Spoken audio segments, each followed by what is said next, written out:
Hello, everyone, and welcome back to another episode of Mormon Stories Podcast. I'm your host, John Dehlin. It is March 23rd, 2022, and we are here in studio for 2 full days with Steven Pynakker, a name that many of you won't know yet, but you will soon.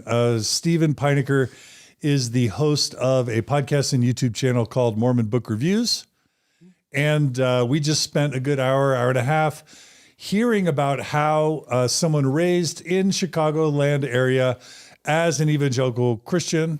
Charismatic. Mm-hmm. Is evangelical not the right word? No, evangelical is a broad enough term. I think that makes it work. Yeah. Why would a charismatic Christian raised in the 70s and 80s in Chicagoland become so obsessed with Mormonism that he's read 10 times the Mormon books that I have and knows more than me, Gerardo, and Jen combined, and is one of the most knowledgeable people alive on Mormon history.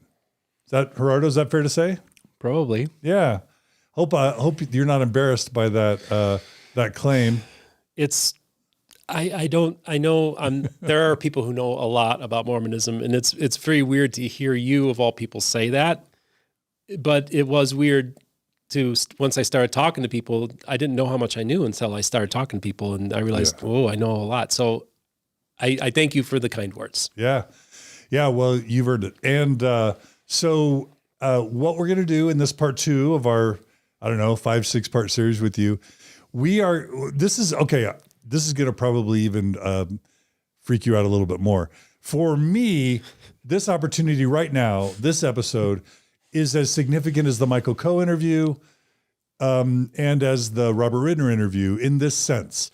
How often do we get a real, I don't want to say scholar, Steven, because you have it published, but in terms of somebody that is like really done the work to learn and think about deeply these issues, who is external, has never been Mormon, and has no axe to grind per se, and who actually loves the restoration tradition. And even in the last episode, has a real love for Joseph Smith and definitely a love for Mormons and Mormonism.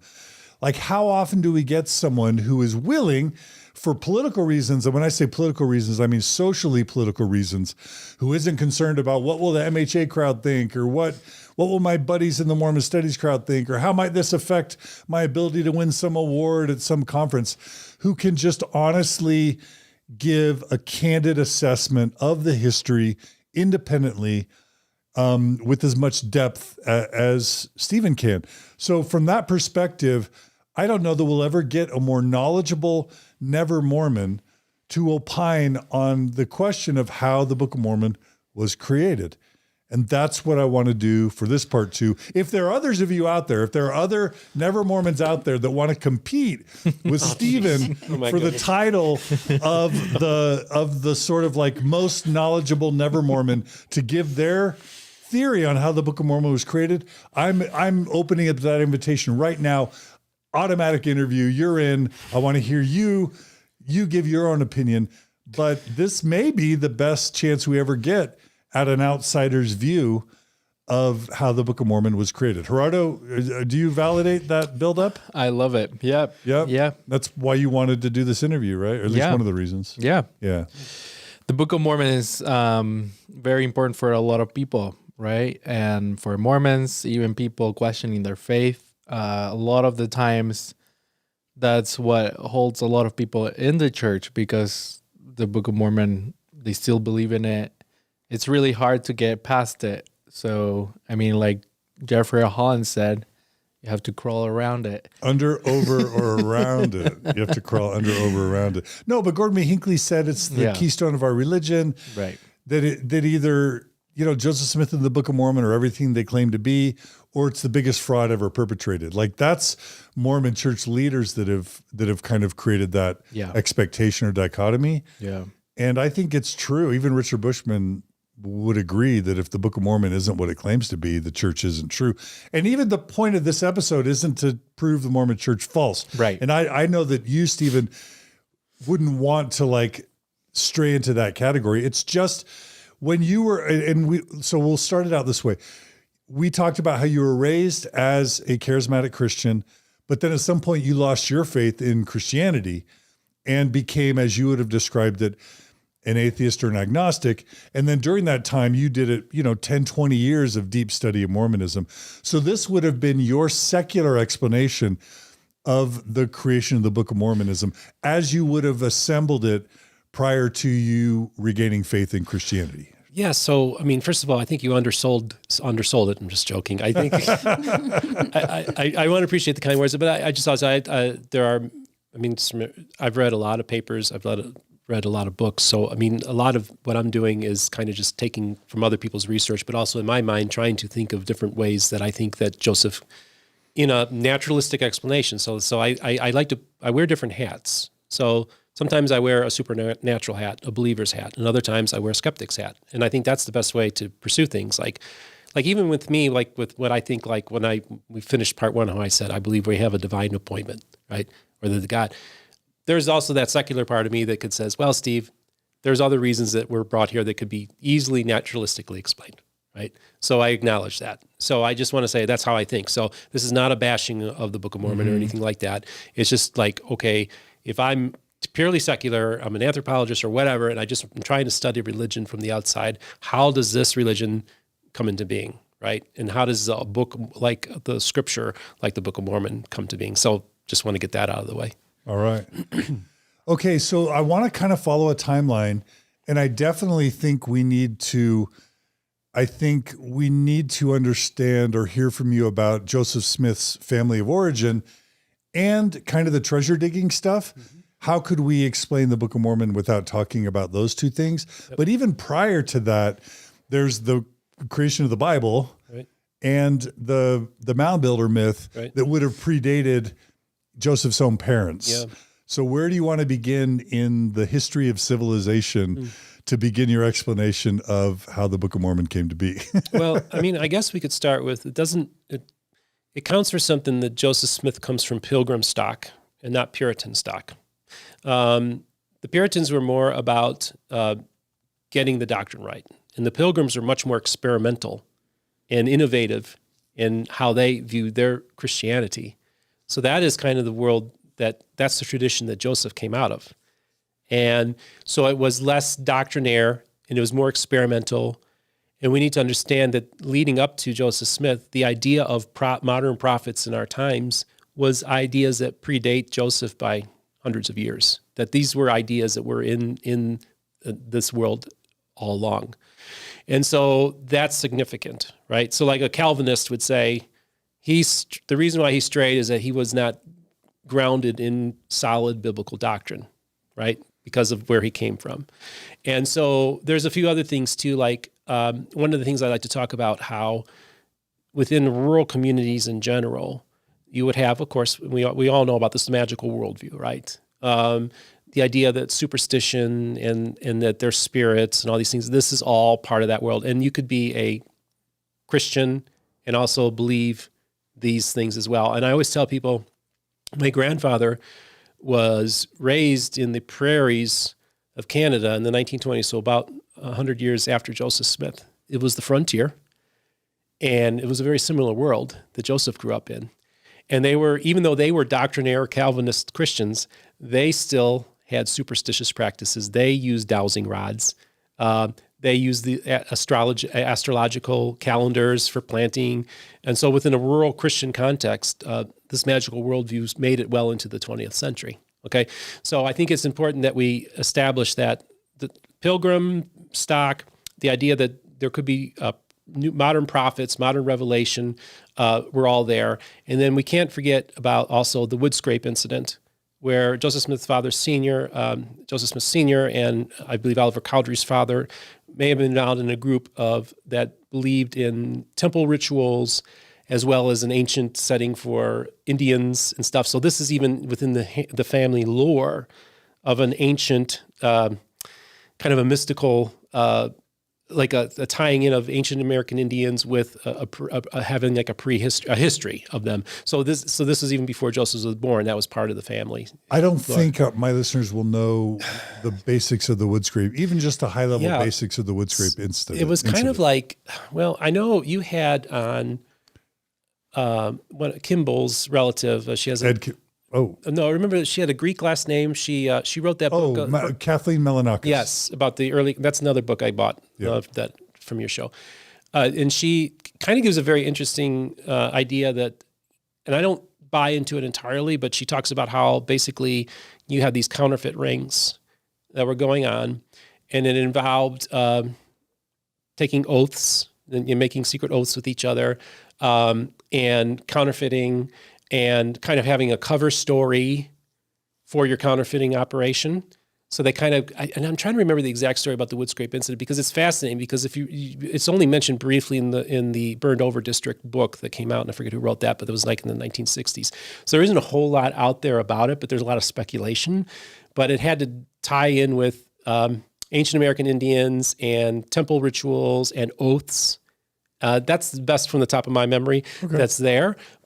But that seems to be, predates Joseph. And obviously there's some familiar sounding things there, right? That we're hearing, before Joseph is even born. And then we also have actually an incident of a relative in Michigan of Joseph's finding a lost hidden document that was a counterfeit in that proclaimed said that it was of an ancient lineage as well. So you kind of see things coming together, and then of course we have the mound builder myth, which was what many mainstream Christians believed at the time as well. So this is just there's so much going on already that can almost kind of prefigures or can kind of almost anticipate the coming forth of the Book of Mormon. And it's almost ingredients in the soup, it's all ingredients. So talk about the mound builder myth and how it would have been an important setting or context or ingredient in the soup. Right. I mean, probably a lot of you already kind of know the story, but let's just kind of give like a brief idea about it. So the idea is that how did these people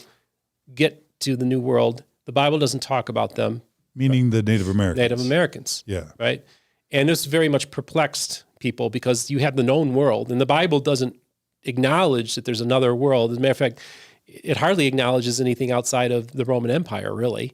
Within a New Testament context and just the Middle East and bits and pieces in the Old Testament.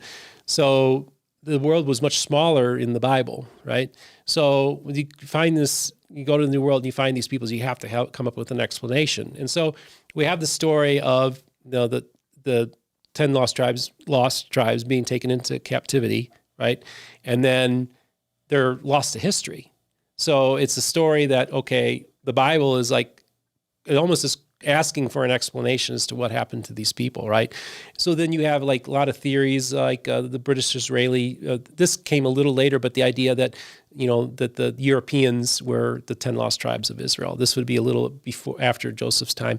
But then when they came to the New World, they started encountering these civilizations, these mounds, and they also started encountering the Native Americans who were not building these mounds. At least, actually, Dan Vogel tells us that Thomas Jefferson witnessed firsthand them burying bodies in mounds, even in his time. So apparently they were still some were at least still being used. But the general idea was that these were remnants of a lost civilization. Mm. And the idea that these people, the natives, the Indians as they would call them, had anything to do with this just didn't seem like that would make any sense. It just didn't jive with them. So they just assumed that it had to be an advanced civilization that built those mounds. Wasn't it at least partly there was some guilt and shame that they were killing and displacing Native Americans, and you can't respect and love and admire people that you're potentially committing genocide upon. And so you have to not, when you're seeing some beautiful civilization relics, you don't want to attribute great art and great civilization and great intellectual capacity to a bunch of people you're displacing and or killing. Isn't that there's a racist element to it? There is, and there's also the fact is that if you have buildings, you have land and you have a land claim. So you have to separate them from those land claims, right? And so That's why they had to separate them from the story, from the narrative, because if you built structures, if you built buildings, you own property. That's a land claim, and within the Western mindset. So they had to separate them from that. It was an imperative. So then and where does the white and dark skin in the mound builder myth come into play with the lost 10 tribes and that sort of deal? Yeah. So I think that the idea is they looked at the Native Americans and they kind of had racist ideas about people with darker skin, aren't capable of building these civilizations. They felt the same about Africans and just about anybody that wasn't white. And so they were inferior. So if you separate the Native American population from the mounds, then you have a history that needs to be told, right? And you have a book that purports to tell the history of the world or the universe, right? And that's the Bible. So this was a society that was very much steeped in the knowledge of the Bible, and their history and everything was informed with a biblical worldview and a very literalistic view of the world, right? So everybody back then basically believed in a literal flood, that the earth was relatively young, and you have to account for people, where did they end up going and stuff like that. So you actually have two schools of thought here, right? So you have two lost civilizations you could talk about almost. Dispersal of the populations during the Tower of Babel, right? And the idea in that is that, people spread throughout the world. Were people talking about that absolutely. idea about the Tower of Babel? People talk about that in biblical literalist circles to this day. They believe that the Tower of Babel is literal history, and that all the languages come from that. There are people that believe this, right? To this day. And I only bring that up because, and I'm not gonna try to bash or even ask you to answer to them, but apologists try to say, when critics talk about the mound builder myth, they don't realize how it has nothing, that the 10 tribes has nothing to do with the Tower of Babel. So Tower of Babel and Jaredites are such an original idea that could have nothing to do with what people were talking about back then. But you're saying, no, actually Christians would have been thinking about Tower of Babel. Absolutely. This groups. In the early 1800s, I think he's asking. There's no doubt about it, because the Bible tells you that the peopling of the earth and the dispersal of the populations all happened as a result. So it only stands to reason that some of those people would have made their way to the New World. That would have been one explanation using the Bible, how they got there. Because how else would languages have developed, right? Yeah, exactly. And that's what I actually believed as a Mormon kid growing up, is we got languages as a result of the Tower of Babel. Absolutely. Jen's nodding. I did too. I did too. Yeah. Okay. So if I was learning this in the 1980s, certainly they were thinking about it in the 1820s. Oh, absolutely. And I was taught this too. Yeah. Yeah. Okay. So again, where does white skin come into the 10 tribes mound builder myth? How would 18th or 19th century, Americans have brought in introduced white skin into the mound builder myth? What's the logical, where are the dots they would connect? Well, I mean, we got to talk about a lot of the doctrines that were taught and were still taught in Southern churches up until the 1960s, and are still taught in churches, is the curse of Ham, right? Also, the idea that all the sons of Noah were the progenitors of the various races. And it's almost like it kind of, now this is actually not in the Bible. This is not really 19th century theory of like, where did people come from? Where did the races come from? And like that. And so it just appears that it becomes self-evident to Western white Christian people that they're at the pinnacle of civilization, right? So it only stands to reason that great civilizations are, for the most part, going to be built by white people.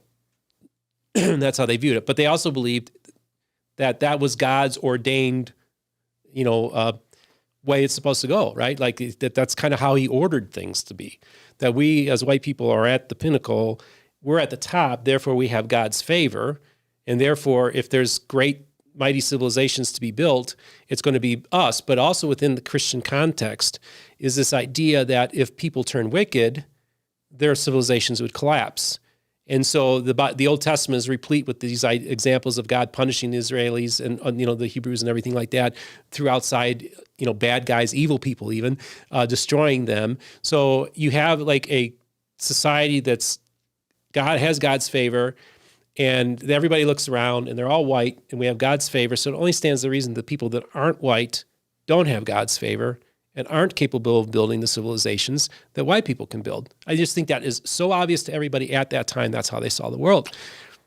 Plus, they're literally slaveholders of Africans. Yeah. And cursed be ye Ham, you will be the slave of slaves. That's justification. I have a question. So you mentioned that Europeans at that time, the Pilgrims, would believe that they were, as white people, they would be part of maybe the lost 10 tribes of Israel. No, that would be a theory that developed later on. That was called British Israelism, and that would have been best known through Worldwide Church of God, that group that really promoted it. But that has a foundation. Plus, like white Aryan nation groups, they believe that kind of stuff too. In the modern 20th century, they believe that Europeans are the 10 lost tribes. That's the more likely explanation for the lost 10 tribes would have been more of that they found the lost 10 tribes, or that the civilization that built the mounds was the 10 lost tribes, So basically, whenever the kingdom of David or what got divided, where the 2 tribes got abducted into slavery, whatever, and the 10 tribes, northern tribes, right? The 10 northern tribes got abducted, and then you had the 2 southern tribes, were the only remaining. Okay, sorry, I got that wrong. That's the narrative of Judaism. After that is the 2 southern kingdoms. So around what year would the 10 tribes have been? Off the top of my head, I couldn't get 1,000 years before Jesus or something. I mean, something like that. Okay, so they would have. Where did they go? And so the mound builder myth would have been that some of those people who were, I guess, were they thinking that Israelis would have been white? Yeah, pre-Jesus. Yeah. Well, just look at all the paintings, all the art in Europe. Now, but just would they have been? Like I'm asking you now, would Israelis back then have been white? No, of course not. I was just they would have been what? Well, they would have been Middle Eastern. I mean, they would have been, like modern Arabs, basically. Yeah, I mean, we can look at, there are Jews that are very white complected as well, modern Judaism. But there would have probably been some that would have been lighter skin. But generally speaking, like they would have probably had dark hair. They wouldn't have had blonde hair. The Bible makes a note of one of King David's sons having blonde hair, and that he was the most fairest one of them, and his name escapes me, but either way. So it seemed to be like a rare thing, so it wouldn't have been like white people. It would have been basic Middle Eastern people for the most part. Brown skin, dark eyes, black hair. Yeah. And Jesus would have fit that description. Yeah.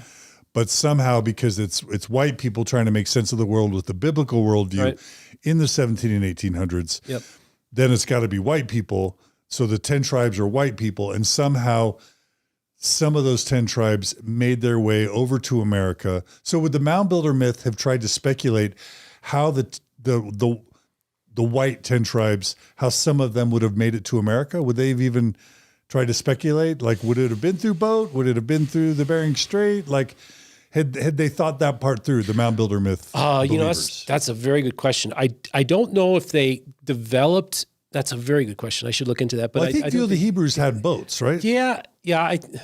So that would have been.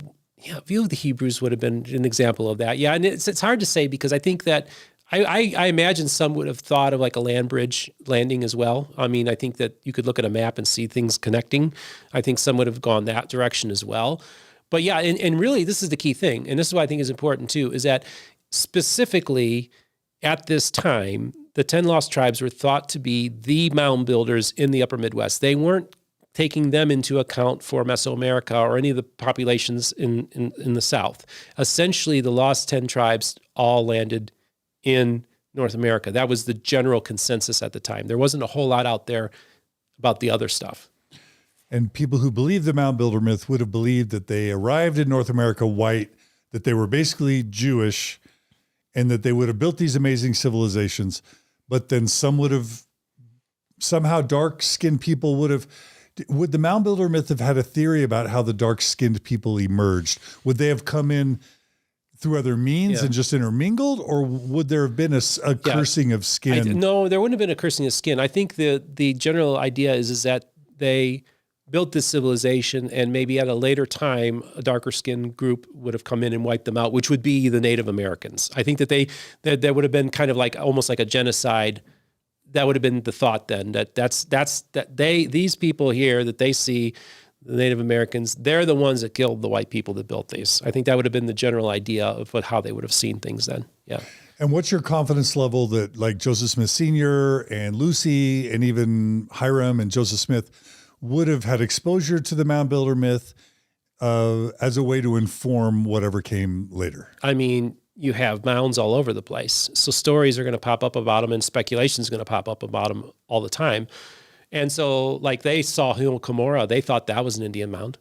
They didn't know what a drum line was, so yeah, that would have been so part of woven in. And we got books from the 1600s that talk about the 10 Lost Tribes and the mounds specifically. It was very much centered in the United States, very much within the 13 colonies. And, because a lot of those other civilizations weren't even known, like in Mesoamerica in the 1600s. There was very little knowledge about those things. So basically the idea of the 10 Lost Tribes springs forth directly from the mounds of North America. That's what makes it so unique. It's a story about those mounds built by those people. Okay. All right. And then we've got, I guess when you think about, who's the Campbellite? What was his name? The Sidney Rigdon was influenced by? Alexander Campbell. When you think about Alexander Campbell's first review of the Book of Mormon, do you remember what he said? Yeah, it covers all the major disputations and everything of our society, and it gives us the origin of the Native Americans and answers all the theological questions of the time, yeah. So to give someone just a brief history, so like to provide some more important context, and now I feel like I'm almost channeling Grant Palmer, but what would have been the religious or the Christian context that Joseph's parents and Joseph would have been swimming in that would have set some of the groundwork for the Book of Mormon to want to come forward? Yeah, so... You're just repeating what you just said, but maybe slowing down a tiny bit. Yeah, so I think what's happening is, first of all, within American society, we're still a very young republic, and you have the rise of deism. You have the works of Thomas Paine, which kind of introduced, it's almost like a proto-atheism, right? Rising. So you have a real challenge to Christianity, right? That's going on in the Bible, the authority of the Bible, and all these kind of things. So these are kind of things that are happening. And then you also have all these questions that the Bible isn't answering.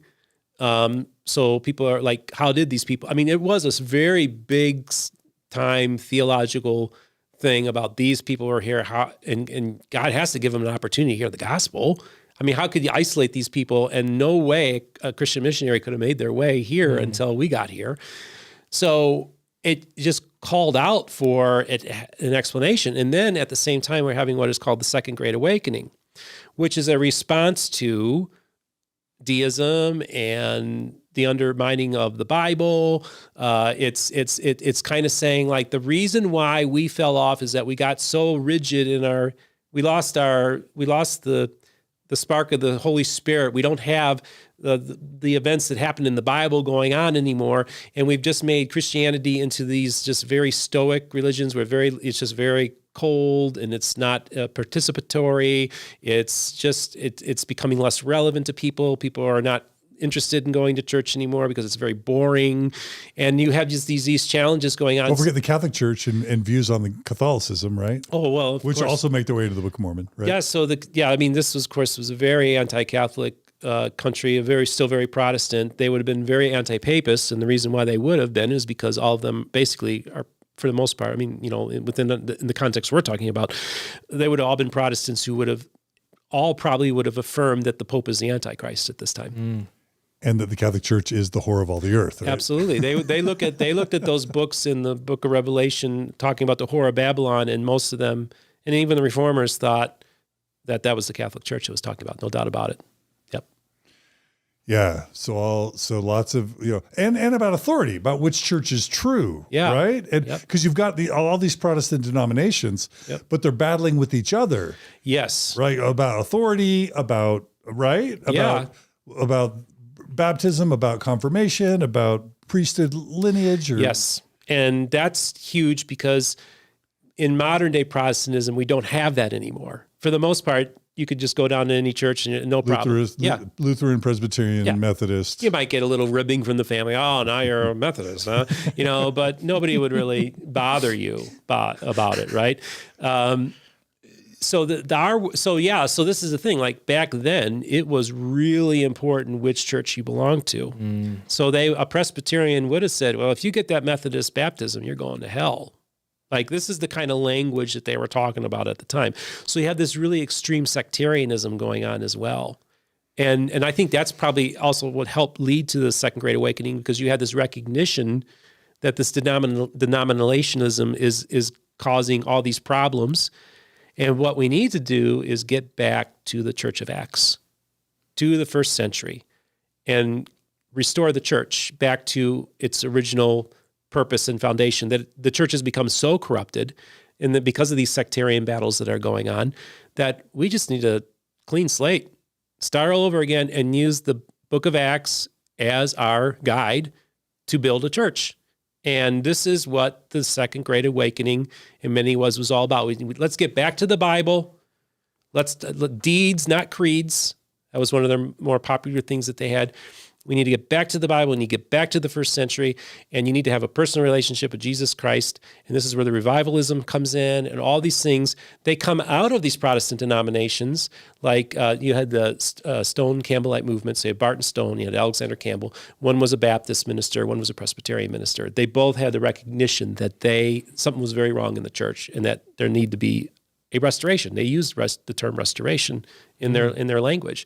So that's really the world. That's the world Joseph's in. And I just want to repeat what you just said. Like you like to refer to kind of all the different branches of Mormonism as the restoration tradition. Yep.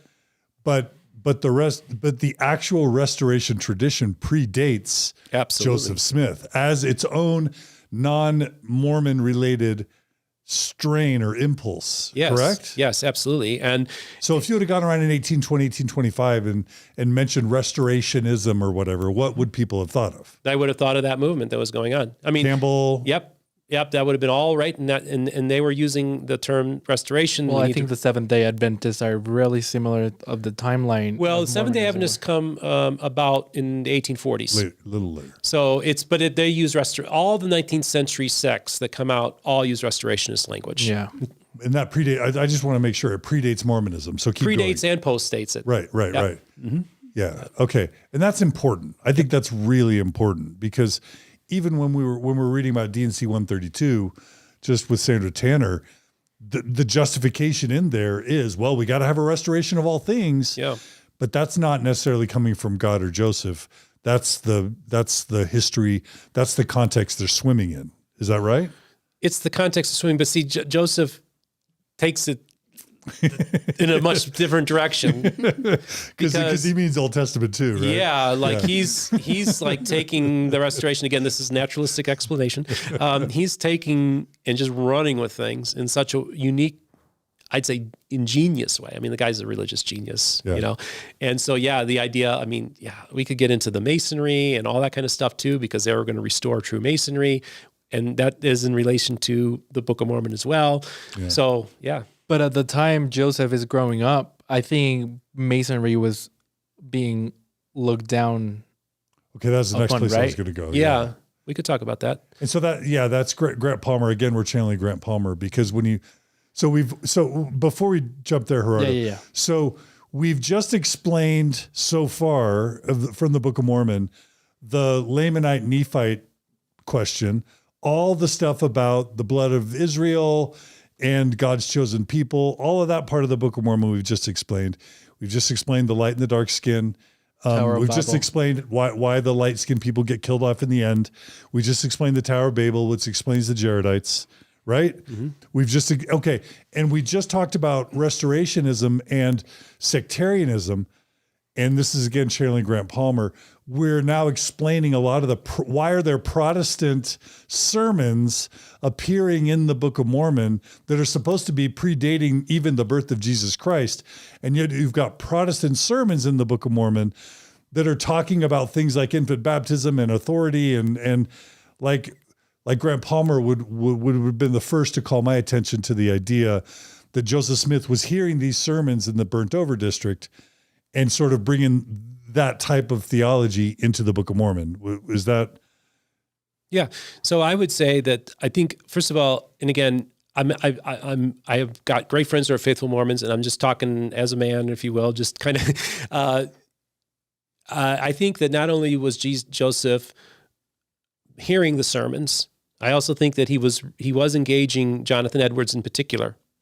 Now, many of the people who were giving sermons were also parroting Jonathan Edwards, but a lot of so my friend Jonathan Neville wrote the book, Jonathan Edwards, Infinite Goodness, Joseph Smith, Jonathan Edwards in the Book of Mormon.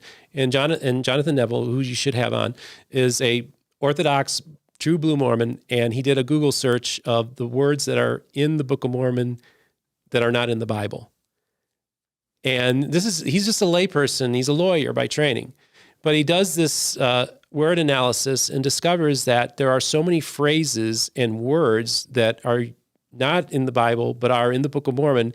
And he kept on coming back to Jonathan Edwards in particular. Now, Jonathan Edwards was a very famous 18th century theologian, pastor.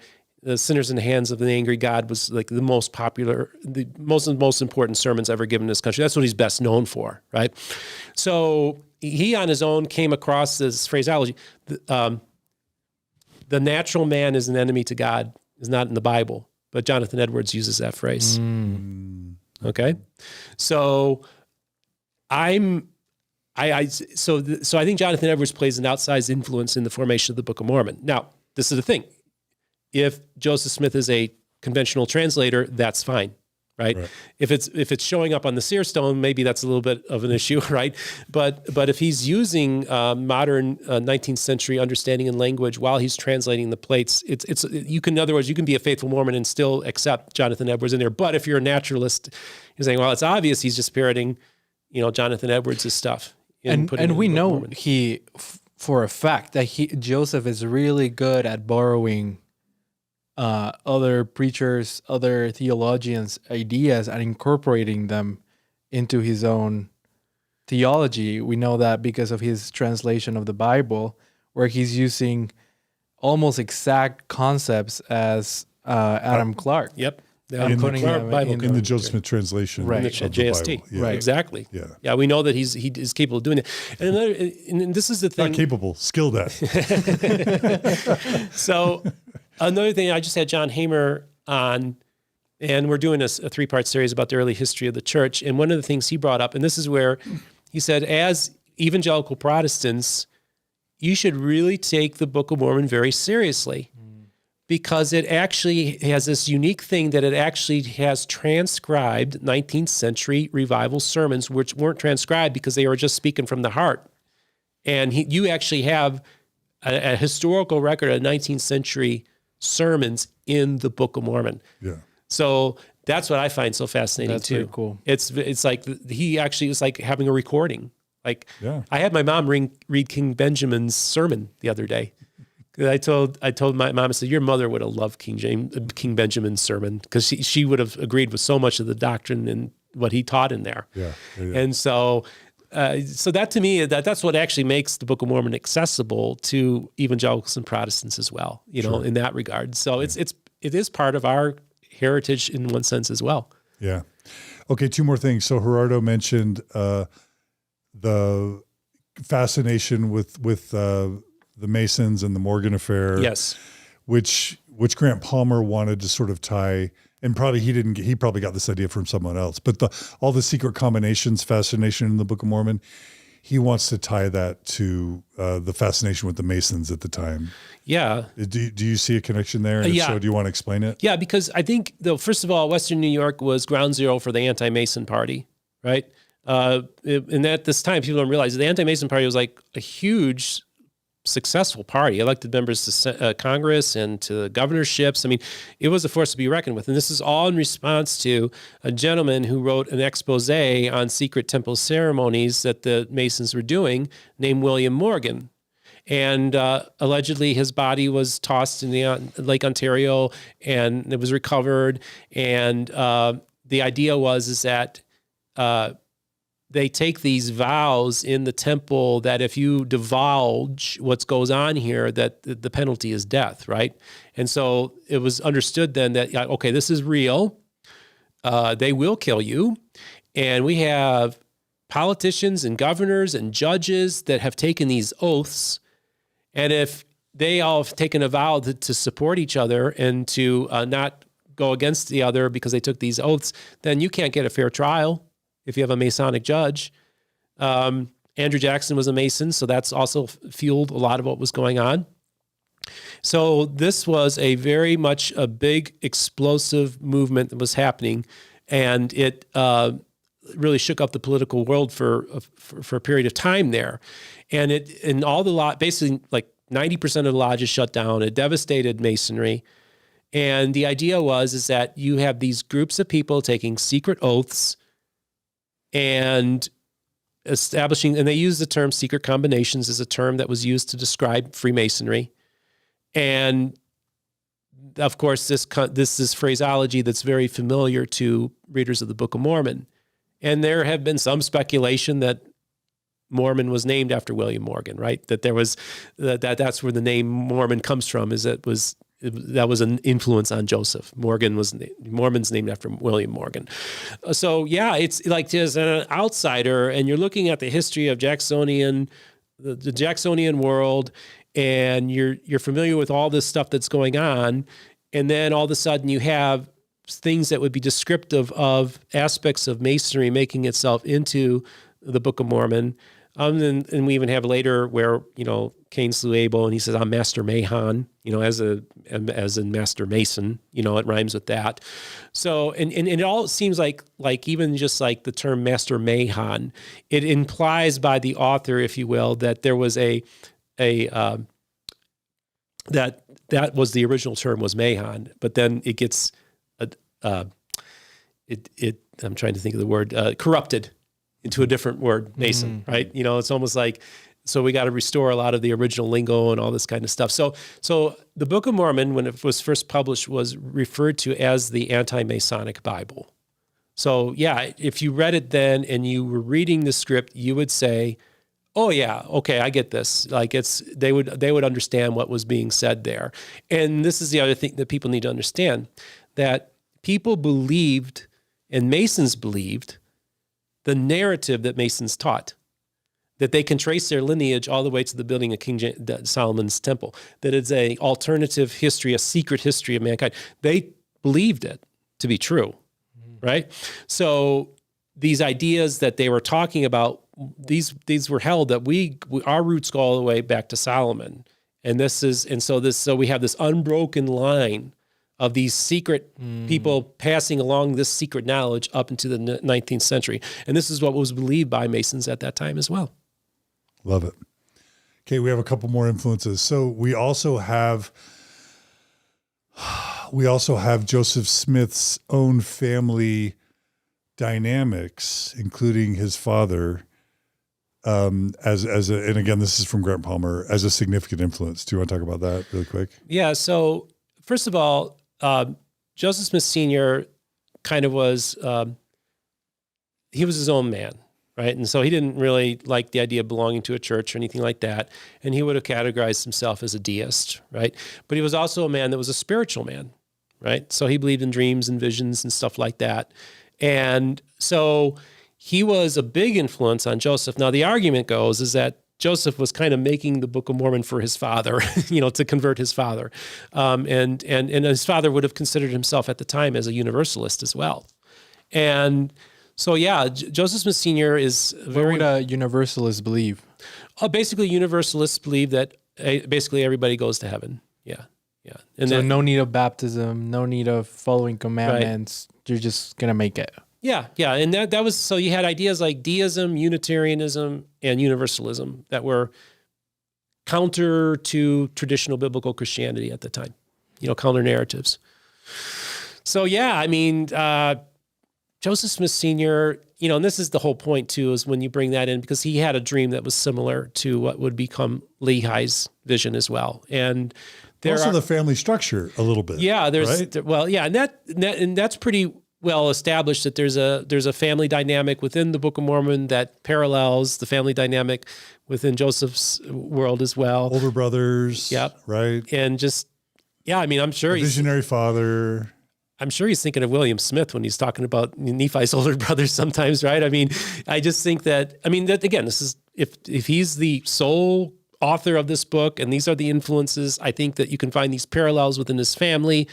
It's rather obvious that's, to me, if you're looking at purely naturalistically, that one could make that argument that, yeah, he's definitely paralleling his family, his father, the structure, that Lehi is his father, is Joseph Smith Sr., and Joseph Smith Jr. is Nephi.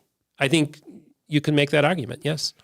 Again, down to the fact that the dream that we have on record that Joseph Smith Sr. had is in some ways very similar to Lehi's.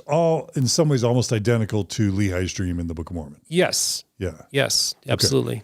Okay, a couple more influences. Then we've got just the King James Version of the Bible that Joseph Smith had in his possession appearing as Isaiah all throughout the Book of Mormon, potentially just directly copied. Is that fair? Yeah, I mean, the general consensus is that he had access to a 1769 King James Bible and that he was parroting and taking stuff from that. I also think that a lot of the King James language that he would have been using also would have been via the sermons that he was hearing as well. And I think that Joseph had the ability to memorize large portions of Scripture. And so I think that I think he just, like they say, he was a sponge, right? So he's taken a lot of things. But I think you could say 1769 King James Bible, but also the sermons that are just full of these same King James Version language as well. Those would be the two. I sometimes think it almost was more the influence of the preachers than it was the text of the King James Version in some ways. But aren't there errers from that version of the King James? Right, and that is true. So I do think that there is. Say what those are, like an example. Oh, well, there was one example. Oh, darn it. I wish I could think of it. Is it the italics or is it the actual? Well, first of all, yeah. So he took, like, there would be helps that would be in there and he would remove those or he would like integrate those in such a way. Yeah. So he would definitely, some things would make their way into the Book of Mormon that shouldn't have made their way in, that they were modern, make it, from the King James Version and stuff like that. So yeah, there's, to most people's minds, there's very little doubt that 1769 King James Version played a major role in it. How about Deutero Isaiah? Right. So, there could have been up to 6 authors of Isaiah. So I think generally 5, but some people even think there might have been 6 or 7. This is the scholarly consensus, right? And so, but we also are told in the Book of Mormon narrative that they had access to, of course, they get the plates of Laban that has everything written down, and this is really important.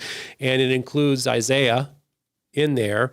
But the problem is that if you subscribe to the Deutero-Isaiah theory, that there were multiple authors of the book of Isaiah, and it wasn't just Isaiah who lived in a particular place and time before these events, but there were later additions to Isaiah much later that were added in, but then they make their way into the Book of Mormon. As if, because Rodney Meldrum tried to say that it was Jesus, maybe when Jesus came, he gave them those verses or those chapters, and that's how they ended up in the Book of Mormon.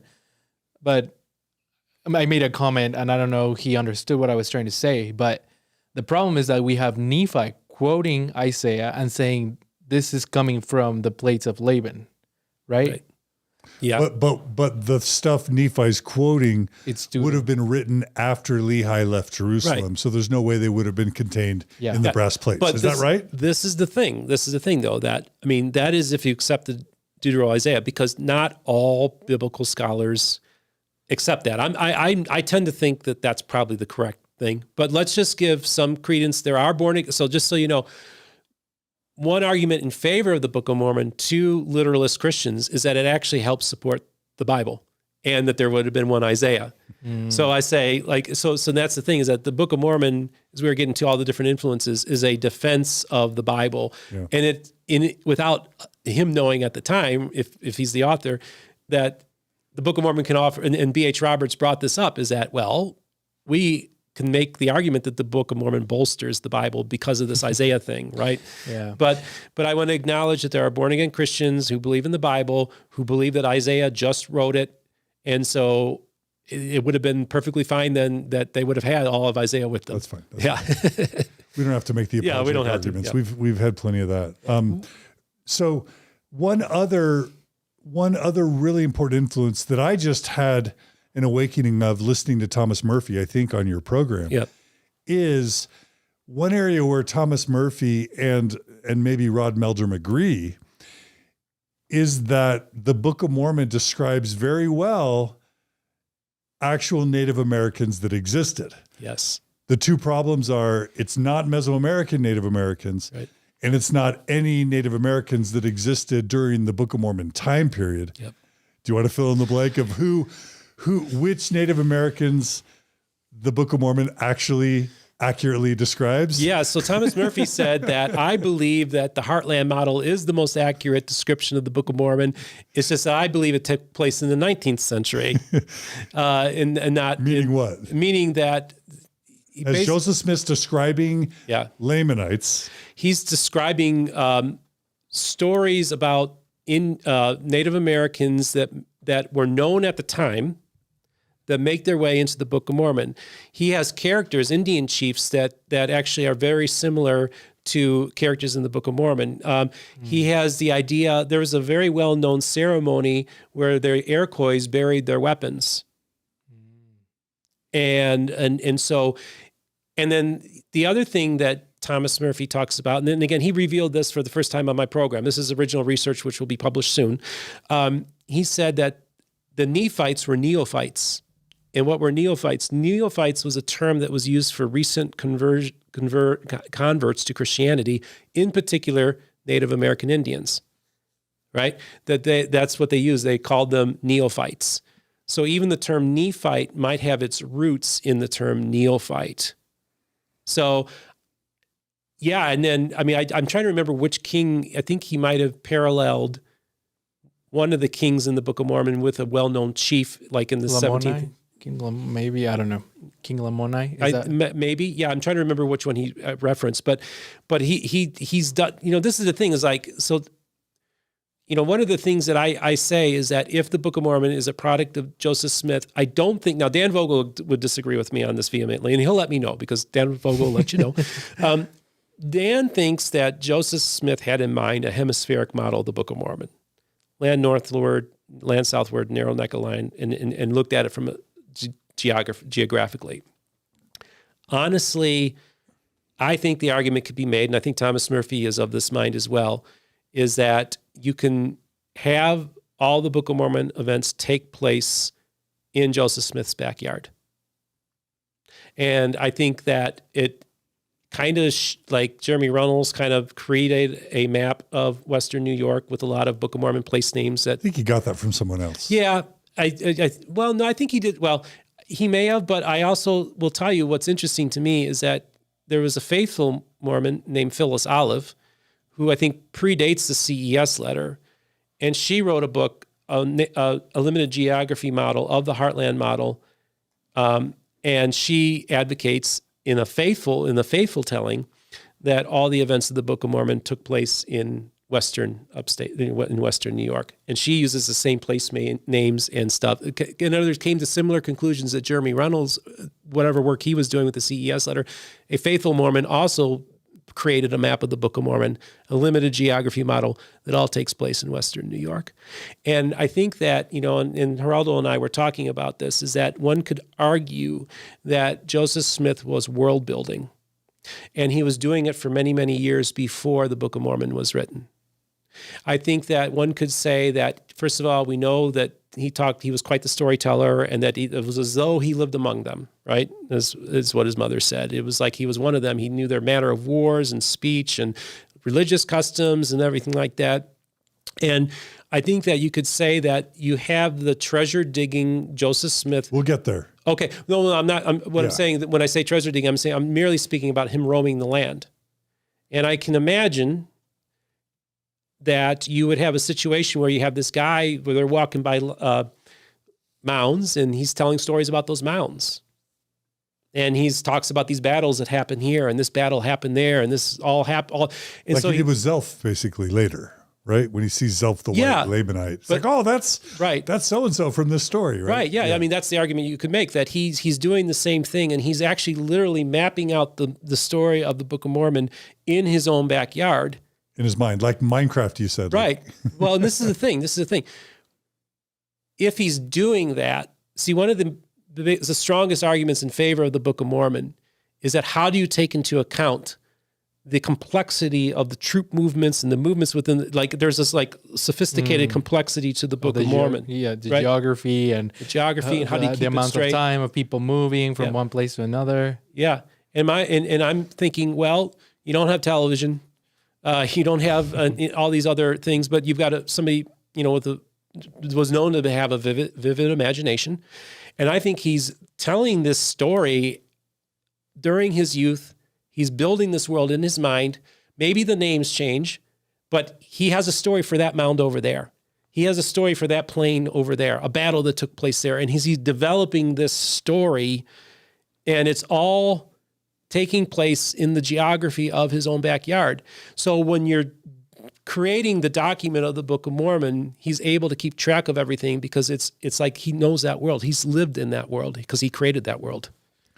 And the coming back to the point I think I was trying to make that I got from Thomas Murphy is, tell me if I'm wrong, as he's describing Lamanites in the Book of Mormon, what livestock they have, what food they're eating, their behaviors, isn't he describing, like, why are there horses? Why are there pigs? Why are there wheat? Why is there barley? In the Book of Mormon, all the anachronisms, isn't he literally describing the Native Americans that he's seeing all around him in upstate New York? Yeah. Am I wrong? Well, that's the argument. And that's why I'm saying, like, if you're going to come up with a naturalistic explanation, I think that the most logical one is that it all took place in Joseph's backyard. And he was able to come up with this entire story based on the world that he knew, the stories that he heard on the campfire, the stories that he told at the campfire and told his other people. And he's just got this amazing capacity to remember things. And he's creating this cinematic masterpiece in his mind. He's got this movie, this great story. It really is, a great story in one sense, right? That he's created. And it's just waiting for the time where it needs to be put down onto paper. And I learned from Fawn Brody that his maternal grandfather had written a book. Mm-hmm. His mom had written a book. That, like, book writing, he was a third generation author of a book. Mm-hmm. I think that's important to mention. Mm-hmm. And not a lot of his contemporaries were writing books. Yeah. But his grandpa wrote a book. His mom wrote a book.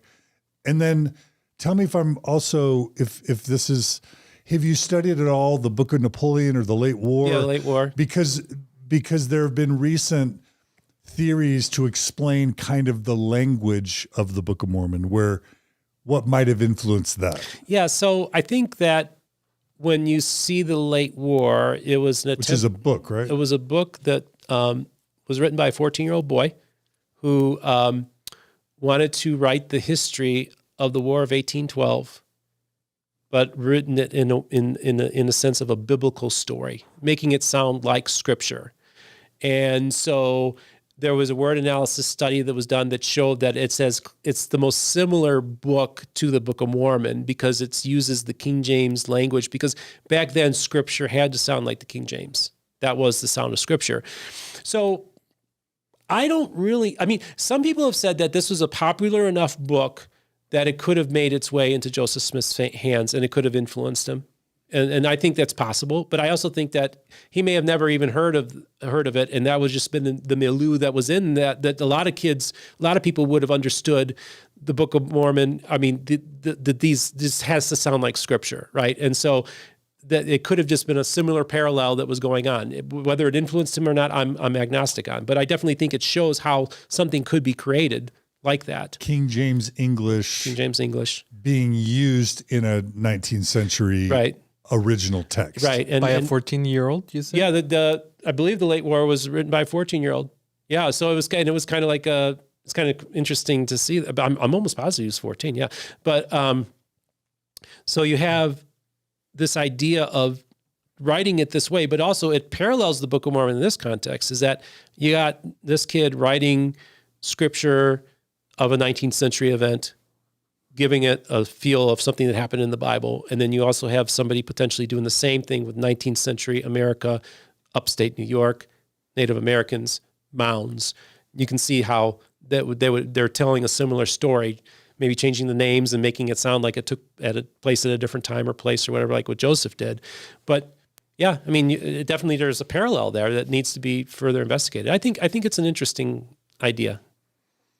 And so you just use the word parallel. That word was coming to my mind as well, because I am not a fan of parallelism, which is what many modern Mormon apologists do, which is find some 3 letters, NHM or whatever, and then go to somewhere in the Arabian Peninsula and find a match and say, look, this proves that Lehi would have stopped and built an altar.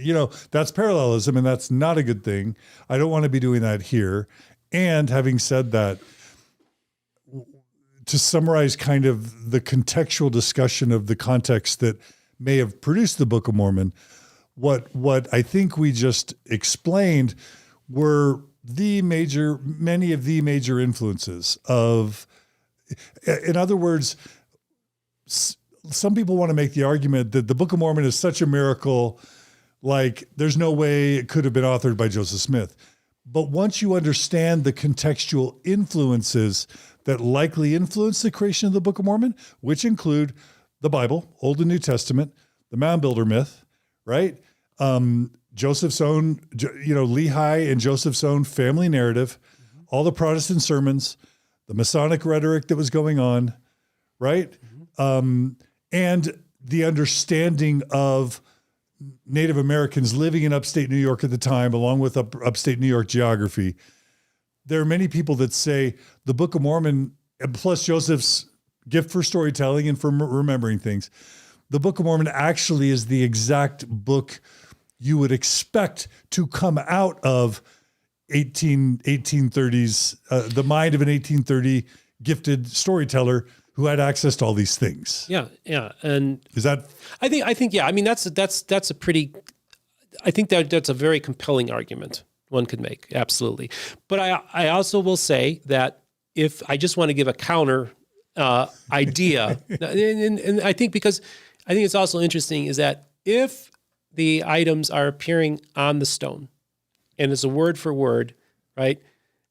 That it kind of undermines that theory if we're talking about that, right? Because the scholars would have us believe that we have to believe that there's these words that magically appeared on the stone, and that's how we got scripture, and that's what the outside world is supposed to accept.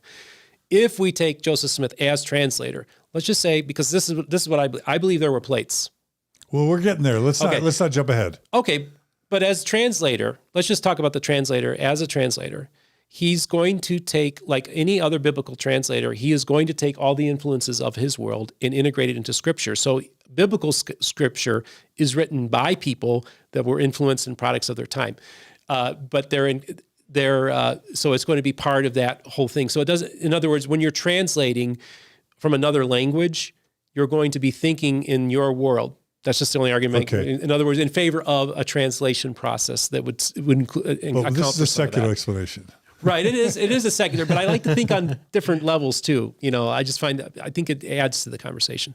Okay. So do we cover the main contextual or cultural influences that you think likely influenced the Book of Mormon? Yeah. And I think that, like I said, I think really, to me, the biggest thing about the Book of Mormon is the complexity of the troop movements and the movements of these bodies over periods of time. And I really, really think that the most compelling argument is that he has it all mapped out. I think that's the one takeaway I want people to get from this, is that you can certainly see how he could have the whole story up in his head and have everything, be able to remember everything exact. Yeah.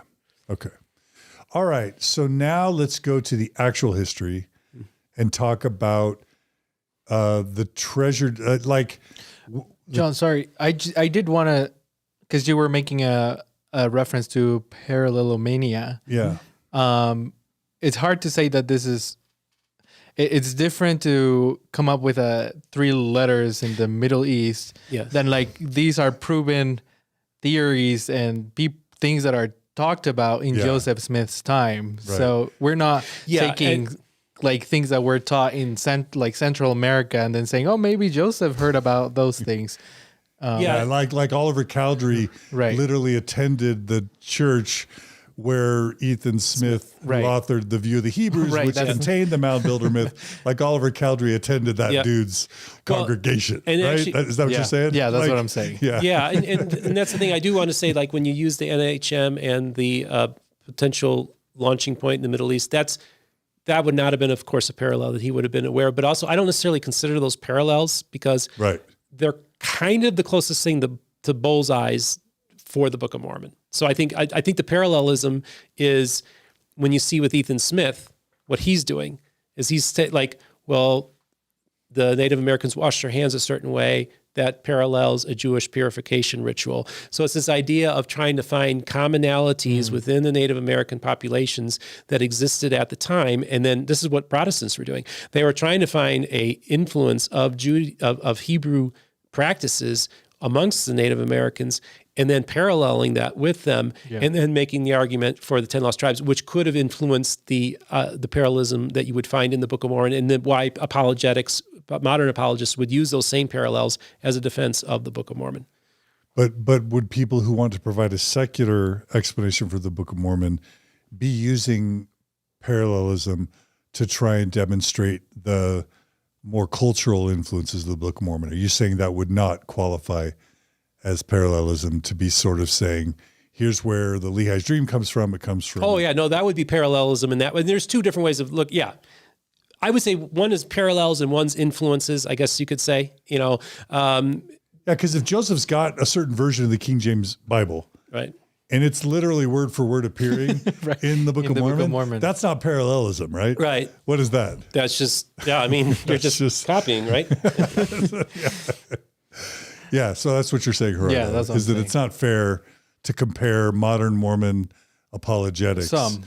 Yeah. with Mormon some. apologetics, but yeah. Okay. All right. Okay. So we've got, let's start with Joseph Smith treasure digging. Mm-hmm. When do you think, talk about the emergence of Joseph's participation in treasure digging with also the emergence of the idea of the Book of Mormon? Because Joseph Smith's treasure digging, well, we think that Joseph Smith Sr. might have been treasure digging before. And with the wood scrape. Probably with Hiram and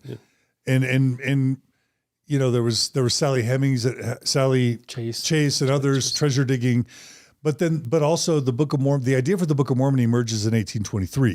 Mm-hmm. So talk about like the origins of both the treasure digging and the emergence of the idea for a book, which doesn't come until 7 years after the idea for the book. Yep. So in 1820, of course, Joseph Smith has his first vision. And then the spring, roughly. Does he? Like, no, this is the narrative. No, I think that Joseph Smith had a born again experience in 1820. I think he had a spirit. I think it was in 1823 because that's if you're following. In other words, I think what happens is that there was something that happened to Joseph Smith in 1820. Okay. You do think that? Yeah. But the later story about again, there's additions to the story that take place later on. Right. So the idea of revivals happening in 1823, he adds that to the story later on. I don't think that changes that something happened in 1820. I just think he takes the things that happened after the fact and adds it into the first vision later on. That's kind of the position that I take. So but you had a childhood. Yeah. What's it called? Epiphany or just born again experience. Born again experience. Yeah. So I mean, you would probably empathize with that part of Joseph Smith's story. I think that we can date the first vision or something happening to 1820 personally. And Theophany, is that what it's called? Yeah. Theophany? Yeah. Okay. Epiphany. Well, theophany, and there's either way. I just think personally that people at that time were seeing visions of God and seeing God and Jesus and having experiences very similar to Stephen from the Bible, right? Like it was not unheard of. Yeah, Brent Metcalf and I talked about that, how there was, he found some parallels that actually kind of got him kicked out of, eventually would get him kicked out of the church for finding some of this stuff. Because there's at least like 20 accounts of people having a very similar experience of God and Jesus or the Lord. Yeah.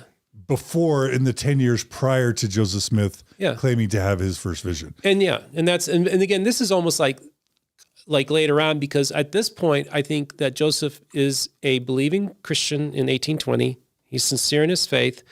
And I think that he did have some kind of experience. And then in the spring of 1821 is when he starts taking up, roughly thereabouts, taking up the operation of money digging, right? And what is money? Of course, most of us know, and the audience is pretty well versed in this, is that he was involved in looking for lost buried treasure. Many thought lost Spanish mines, lost treasure of pirates.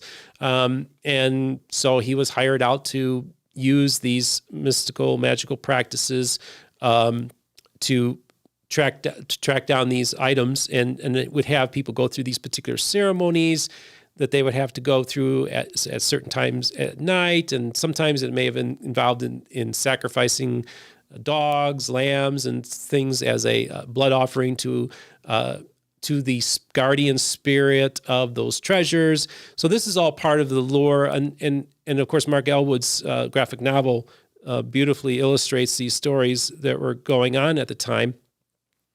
And so this is a world that's steeped in the occult, and Joseph appears to have been very much actively participating in this. It's very well documented that this is indeed the case. What do you think of the idea that Joseph was just, because I think even the church to this day wants to claim a little bit that Joseph was just digging the holes, but not really. And I was going to ask that too. How did Joseph Smith become the gifted one who could find things versus just the shovel, dirt digger? Do you know how that emerges? Do you have a sense for how that emerges? I think Joseph has the ability to weave tales and stories in such a way that he can convince people. So I have an aunt who's a great storyteller. My mom used to tell me this all the time. She would tell these stories that were so believable, and she'd make them up, but after a while she would believe her own stories. And so I think that the power of being able to tell a story that's very compelling, that maybe you even start believing yourself, is what gets him up in the ranks of, this is the guy, this is the leader, this guy has the gift. I think there were other claimants, others that claimed to have this power, but I think Joseph was able to tell a better story and a more compelling story to give people good reason to believe that there is lost treasure somewhere. When you say the gift, you mean the gift of what? The gift of treasure seeking, the gift of being able to kind of be like a person who can see hidden things using his seer stone. And this is really important because every Mormon knows the term prophet, seer, and revelator. Yep.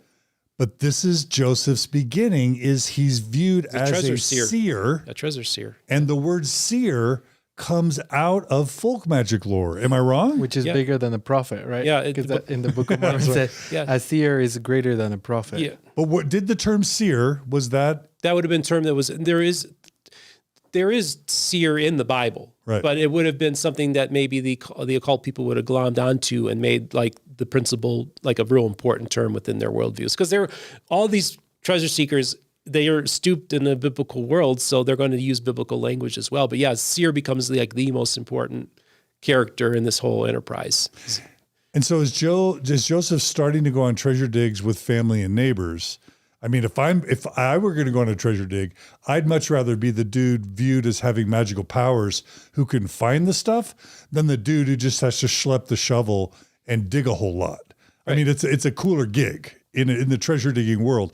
It's kind of like the apex predator, so to speak, right? Am I wrong? Well, I mean, it would be the position to aspire to if you wanted to have the most influence and power in the group. It would have been the position I would have aspired to. Me too.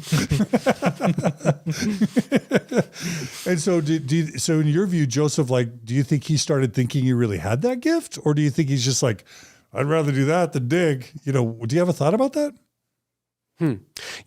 Perhaps it was a good way to get out of work, but perhaps he he might start believing his own stories, right? I think that could very well be that he maybe, I think so the idea of looking through spiritual eyes, through your mind's eye, and all these kind of things, that he's seen something, he's describing something. So I think he's thinking that he is seeing something. I think that it's a con, but you also feel that, I don't know, I think that it seems to me that being having a superstitious worldview is that you believe that magic is real. You believe in black magic and white magic, and you believe in they really believed this stuff. I mean, Joseph wore a talisman and all this kind of stuff. So it was ingrained in his worldview. So I think that on some level that, yeah, he probably did believe he had this power. And I think that as the stories get more interesting, I think they're becoming more real to him. And so I think he's getting better at telling these stories, and that's why he gets this reputation of being able to find these things. And then, of course, he maybe does demonstrations of finding things, but he may have been involved in hiding, like finding somebody's cows, but he's the one that put the cows out the pasture and then found them that way, those kind of things. But in the mind of people like that, that would not necessarily mean that they thought they were a fraud. They were just saying, well, this is a shortcut to prove that I have this gift. I'll just do this, and then they'll all believe me, type kind of thing. That might have been something. And it could be he was going back and forth. Maybe a day he believed. I don't know. That's pure bit speculation, but like one of the questions I've had is there's this pattern of like leading everyone to a spot, saying that he can see the treasure. They all start digging. They get to the place where they really are saying, okay, there better be something here soon. And then Joseph's always saying, oh, you did the wrong thing. Spirit took it away. Yeah. In my mind, I'm always wondering like, okay, that happens every single time. Like if Joseph really believed he was seeing treasure and spirits, would there ever be a point where he's like, it seems interesting that we keep going on these digs and the treasure gets taken right before it's found. So either he thought about that, yeah, or he was fooling people. Yeah. I mean, and this is the thing though, too, is like, yeah, I mean, this gets so hard because you're talking about Joseph and everything. And I hate, I mean, I love the guy, right, on some level. So I almost hate to even say too many things, but yeah, I mean, I think that on its most, if you just looked at it, brass knuckles, or what brass tacks, whatever you call, that you're probably looking at a con man. You're probably looking at somebody who's conning people. Yeah. And you have a lot of people that believe that he has this gift, including his father. So his dad's believing that he has the gift. So he's conning his own family. Yeah, I think so. And there's a motive because they need money and the farming isn't working out so well. Yeah. Is that right? Yeah, I mean, that's they need the money. Like I said, I think the Smiths all believed that their magic was real. So I think that, and I think Joseph believed that it was real too, but I think that he also obviously had to be, in his mind, he had to figure he was making some of this stuff up too, right? I mean, I think because he was prone to, he would use deception at times to do this kind of stuff. So, but I think it was also an end justify the mean things. I've got this gift, but I also got to tell the story, but also, we need to make some money or whatever. And so, yeah, I think. And I like to tell stories. And yeah, I mean, I like to have power because it's not cool. It's not uncool. It's kind of cool to be known as someone with special powers. Like to me, that's where the prophet stuff, it emerges out of the seer thing. It's like, there's this little kid who's like got this special power, and the word gets around, not just through New York, but also Pennsylvania, right? Yeah. Or Josiah Stowell wouldn't have sent for him. Right. So like he starts to be known amongst superstitious folk as a youth with special gifts and powers. And who doesn't want to be thought of that way? Right? Yeah. And it's interesting because that actually reminds me of a time when I was a young child and I made a spiritual claim that wasn't maybe 100% accurate and told some of my friends in the schoolyard. And all of a sudden everybody started having dreams and visions. And it was almost like I started it. And I recognized what I did. And I remember I think I was in elementary school, And I told one of my friends, I think I would make a good cult leader. I could start a cult because I saw how it worked in my mind, that I made a claim that wasn't maybe, I don't know. I think in my own sincere way, I was trying to do something to bring people closer to faith. Yeah. And I kind of fudged it a little bit. And next thing you know, everybody believes me, the kids. And they're believing more in Jesus. Yeah. It causes disruption at the school that the teacher's like, all these kids are having dreams and visions, and Jesus was appearing to them, and they were giving all. I mean, it was just this little short-lived thing, and I kind of stepped back from it because, like, oh my goodness, what hath I wrought? But yeah, it's like a distant memory I barely remember. But I do recognize how one person, in sincere, and this is going back to the sincerity aspect, could say something, and then I recognize right then and there, oh, that's how you start something. That's how it works. And if you believe in Jesus, and if whatever you're doing that isn't quite honest is causing people to believe in Jesus, yeah, it's like, hey, like, what's the harm? More people are believing in Jesus.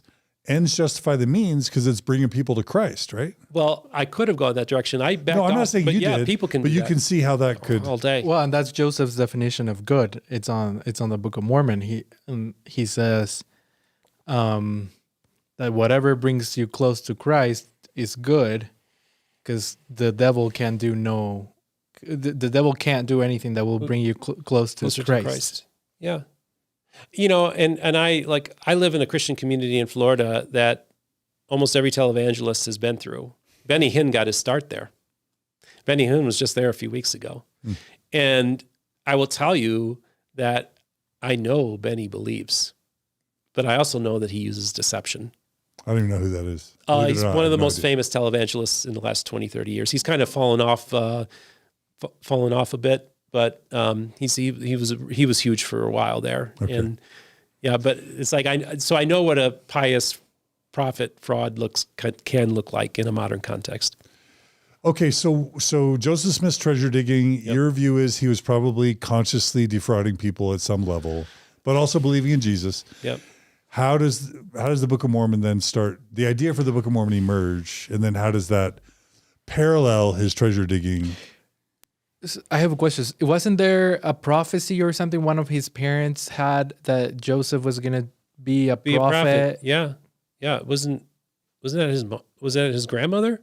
I can't remember. Yeah, I think that there was going to be a prophet in the family. In the family. I think it was his grandmother. Yeah. That's early on in the whole process. Yeah.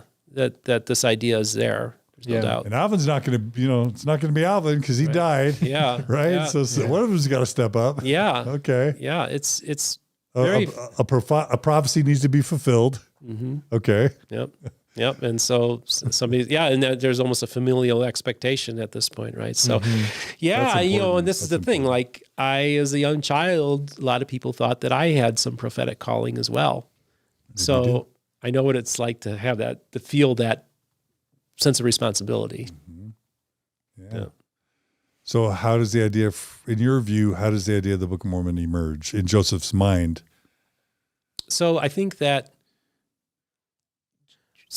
putting it into a book, because he already talked about how the ideas are being developed. All the storytelling, right. Like Lucy is basically on record that he would captivate the family around the fire, and in the treasure digging, telling stories. So you're like you said, he's building the story of the book in his mind.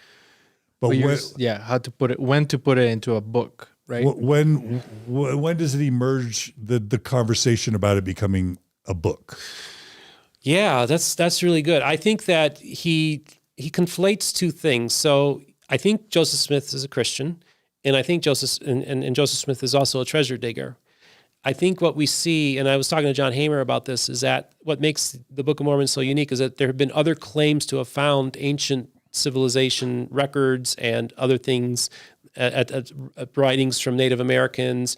And so this was an idea that was out there, right? So now we have physical gold or treasure, which is what he's been looking for. And then we also have this idea of a lost civilization, an explanation for the lost civilization.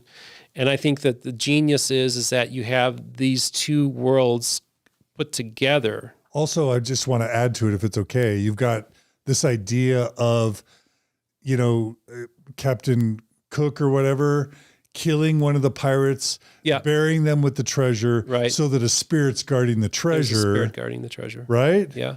So the golden plates are treasure. Yep. And then the angel Moroni is the spirit guarding the treasure. No. Yeah. So that one, I mean, that's another example of taking a story that's magical and then giving it a Christian terminology, right? So you have an angel, and now you have scripture, and now you have treasure, and now you have an explanation of these mounds that we're digging in, right? So you have this just convergence all happening right then and there, and this is the story that he starts developing.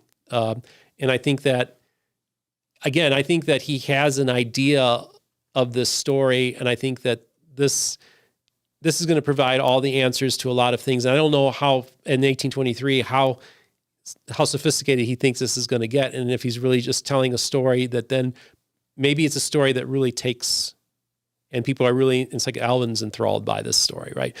So it may be an example of taking a story that he's told multiple stories about multiple treasures, about multiple things, but this one maybe causes people to really take notice because it's a very unique story and it covers it hits so many big notes in that world. And so maybe one can say that Joseph he's found the treasure that he's going to run with, because I've got something, I tell many stories, but this is the one that's most compelling, that people are most interested in asking about, that my brother Alvin is most fascinated by. So I think that's when he starts really using this as an opportunity to start developing this world that he's probably already started developing. But I think that's where it all happens. I think that he finally found a hit that he knew would work and cause people to really listen to a story and be fascinated by it, and that would give him then a status that would put him on a different level too, like above any of the other seers. He's now just not a seer; he's a translator now, and right, if he finds.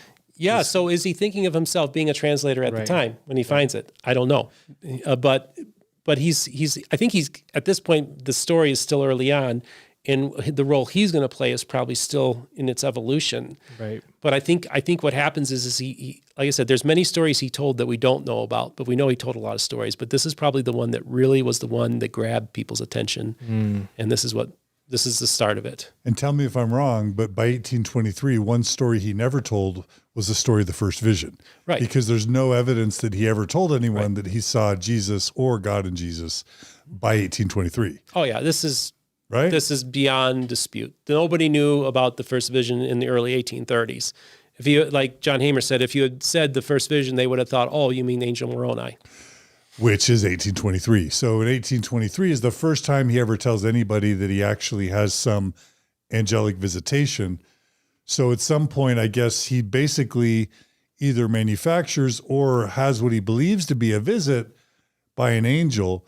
And that's when he first starts telling people that we know of that he's been visited by a celestial being. Is that right? Yeah. So this is a different story because. And is it Nephi or is it Moroni? Well, yeah, that's the question, because some of the early accounts say it was Nephi, and so the story still is still being fleshed out probably years later, right? We don't know exactly what he was telling people back then, but I think he's telling people about relatively early on, he's telling people about the hill Cumorah. And the name might have come from the Comoros Islands with the capital Moroni. So which is it's from Billy the Kid, treasure seek, pirate lores, Captain Kidd's stories of buried treasure, and those are areas that stories that Joseph would have been familiar with. Do you think that's a significant connection? Because a lot of people want to dismiss that, but like the fact that he was a treasure digger, he knew about Captain Kidd, and then in a book with a map, it's got Moroni and Cumorah on the same map. That's like a lot of coincidences. Yeah, that one never really stuck for me. Okay. I never thought that was terribly to you, that's not even relevant. You don't think he got Moroni or Cumorah from pirate lore. Yeah, no, I never, that one to me was never a real strong argument. Okay. I think there's at least one account of a neighbor saying that he was a fan of Captain Kidd stories. Yeah, and we know that I'm sure that was an influence, but I just think that I don't think it's a very strong argument. But right. I do think that it's interesting because his grandmother, or his mother used the term hill at Cumorah. A lot of people thought that it was added on later on about the hill Cumorah, and so people, and this gets into the Heartland stuff, but basically I think that the early terminology wasn't hill Cumorah, but it was hill at Cumorah, and it evolves into hill Cumorah, which I kind of think takes that naming convention, because within the Great Lakes region you have this very interesting naming convention for lakes. It's Lake Erie, Lake Michigan, Lake Superior, Hill Cumorah. I think it almost like has this naming convention that he kind of follows, but I think it was probably originally called Hill at Cumorah. Okay. Or Hill of Cumorah, one of those two. Yeah. But he starts telling his family and siblings that an angel appeared to him and said what? Oh, well, he introduces himself as a survivor of this lost civilization, and this is the record of the inhabitants of this land, and that he's got to go, and at some point he's going to be able to retrieve these records and be able to then tell the story, eventually become the translator and of these records of this ancient civilization. And that's the whole story. That's the beginning of Mormonism right there. Yeah. But it's a 4-year delay between his claim of an original visitation and him actually starting work on the book. How do you explain why did he include in the story a 4-year wait? Yeah. So, the story goes is that every September 22nd, he's visiting the hill and he attempts to retrieve the plates. And that's an important date, right? Yeah, it is, because it's an important date within the magical world, right? And it's the fall equinox, and that plays an important role in like, for instance, astrology and farmers' almanacs, and all these had all these dates that were significant, and that they had these magical attributes to those dates and everything like that. So the idea is that he's making these attempts to get the plates. Now, I just wonder if he wants to be able to, he's still working on the story, and so he just has to go. And I don't think every September 22nd he probably is going. Yeah, Dan Vogel says that never happened. Yeah. that was a later fabrication. So it could be, I don't know. I wouldn't be surprised if he does make those trips, because it's a magical night. Right. And you've already told the story about the plates, so why wouldn't you make that part of your narrative at that time as well, right? Yeah. I mean, that's kind of how I would think. Maybe it's part of the story that is this narrative that he's trying to create. So, yeah, it's an important date now that he's going there every night, and every September 22nd, or at least some of them. And that's, as a Christian, as an evangelical, right? It's bothersome that a lot of practices that involve what would be cult-like or occult type practices, those are red flags for a lot of Christians too. That where we would have objections to the coming forth of the Book of Mormon as well. Aren't there many questions around what was really the story? Like John brought up the Nephi versus Moroni. I think there's an account of it being a tote or something along those lines, which is where Mark Hoffman gets his idea for the salamander letter. Yeah, so there was a story going around that it was a magical toad, and the idea that, and that's why, see, this is the thing, is like, why did these stories, A toad. yeah. It's a credible account. It's there was this toad involved in it this. It becomes an angel somehow, and then right? morphs into, I mean, so we have these stories that are out there, and I guess the argument is that they're more superstitious, and then they get more Christian as the story evolves and stuff like that. Yeah. Because growing up, what I was taught was that Joseph was going every year to get instructions from Moroni about how to handle the plates and how to maybe translate them and how to use the spectacles and all that stuff. And that's why he had to take 3 years. He's going to prophet school. Yeah. Well, that's what pretty much the current LDS curriculum says. Yeah. But like I'm saying, it seems like all that whole story developed later, because there's a lot of other accounts that don't tell that it's not that consistent. You know what I mean? I can see him not going at all. I can see him going every September 22nd and doing magical rituals, which would have been tied in with that treasure-seeking world. Or he's seen Moroni every September 22nd, right? I mean, those are, I think, your three narratives there.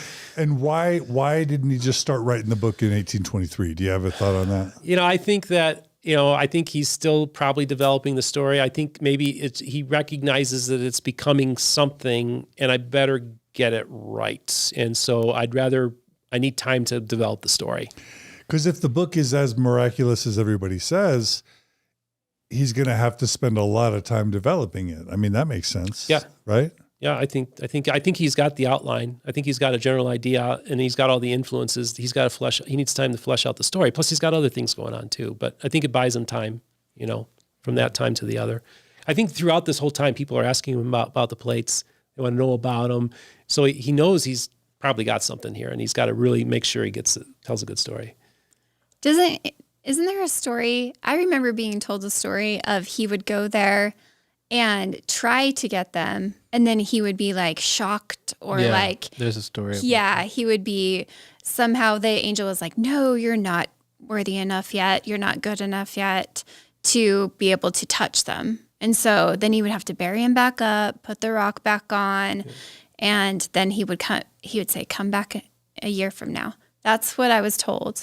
That was the story I was told. Yeah. I don't know if anyone else has heard that story too. And for me, that comes from treasure lore of the slippery treasure, which actually is a term used in the Book of Mormon itself. Yep. But it's this idea that comes from the treasure digging practices that if you didn't do quite the right thing, the slippery, the treasure becomes slippery, that the spirit takes it away and you don't get it. Like that's another direct borrowing from treasure digging lore that I was also told, Jen. And not only that, but part of it also is too, is that the idea is that Joseph had to be prepared to take the plates, because he got it too early. He had to quit being like that. The greedy Joseph Smith might want to take that and sell it. And so it's almost like it's telling you that Joseph is kind of telling you about what kind of person he was at the time. Because he's even telling you that the story is that until the preparation was right for him to be in the right space to take these plates, he had to kind of remove the greediness of the person that he was at this time, which seems to tell you that was maybe his mindset. It kind of, to me, it's a tell. It might be a tell of him making a point that his greed was one of the reasons that kept him from being able to get the plates. Yeah. And I would imagine that telling everyone in 1823, hey, angels are visiting me, and there's this there's this deposit of gold that I know where it is, and someday I'm going to have access to it. I imagine that would generate a lot of cool attention by superstitious folk who are poor and need money. It's like, whoa, someday not only are angels going to come out of the sky and like help this kid find this buried gold treasure, but maybe I can get rich from it, right? Or maybe the heavens are opened. I imagine that Joseph benefited from that legend of having had that experience and of the promise someday that he's going to be uncovering a boatload of gold. Yeah. Right? I think, I just think this is the world's all converging, you can say.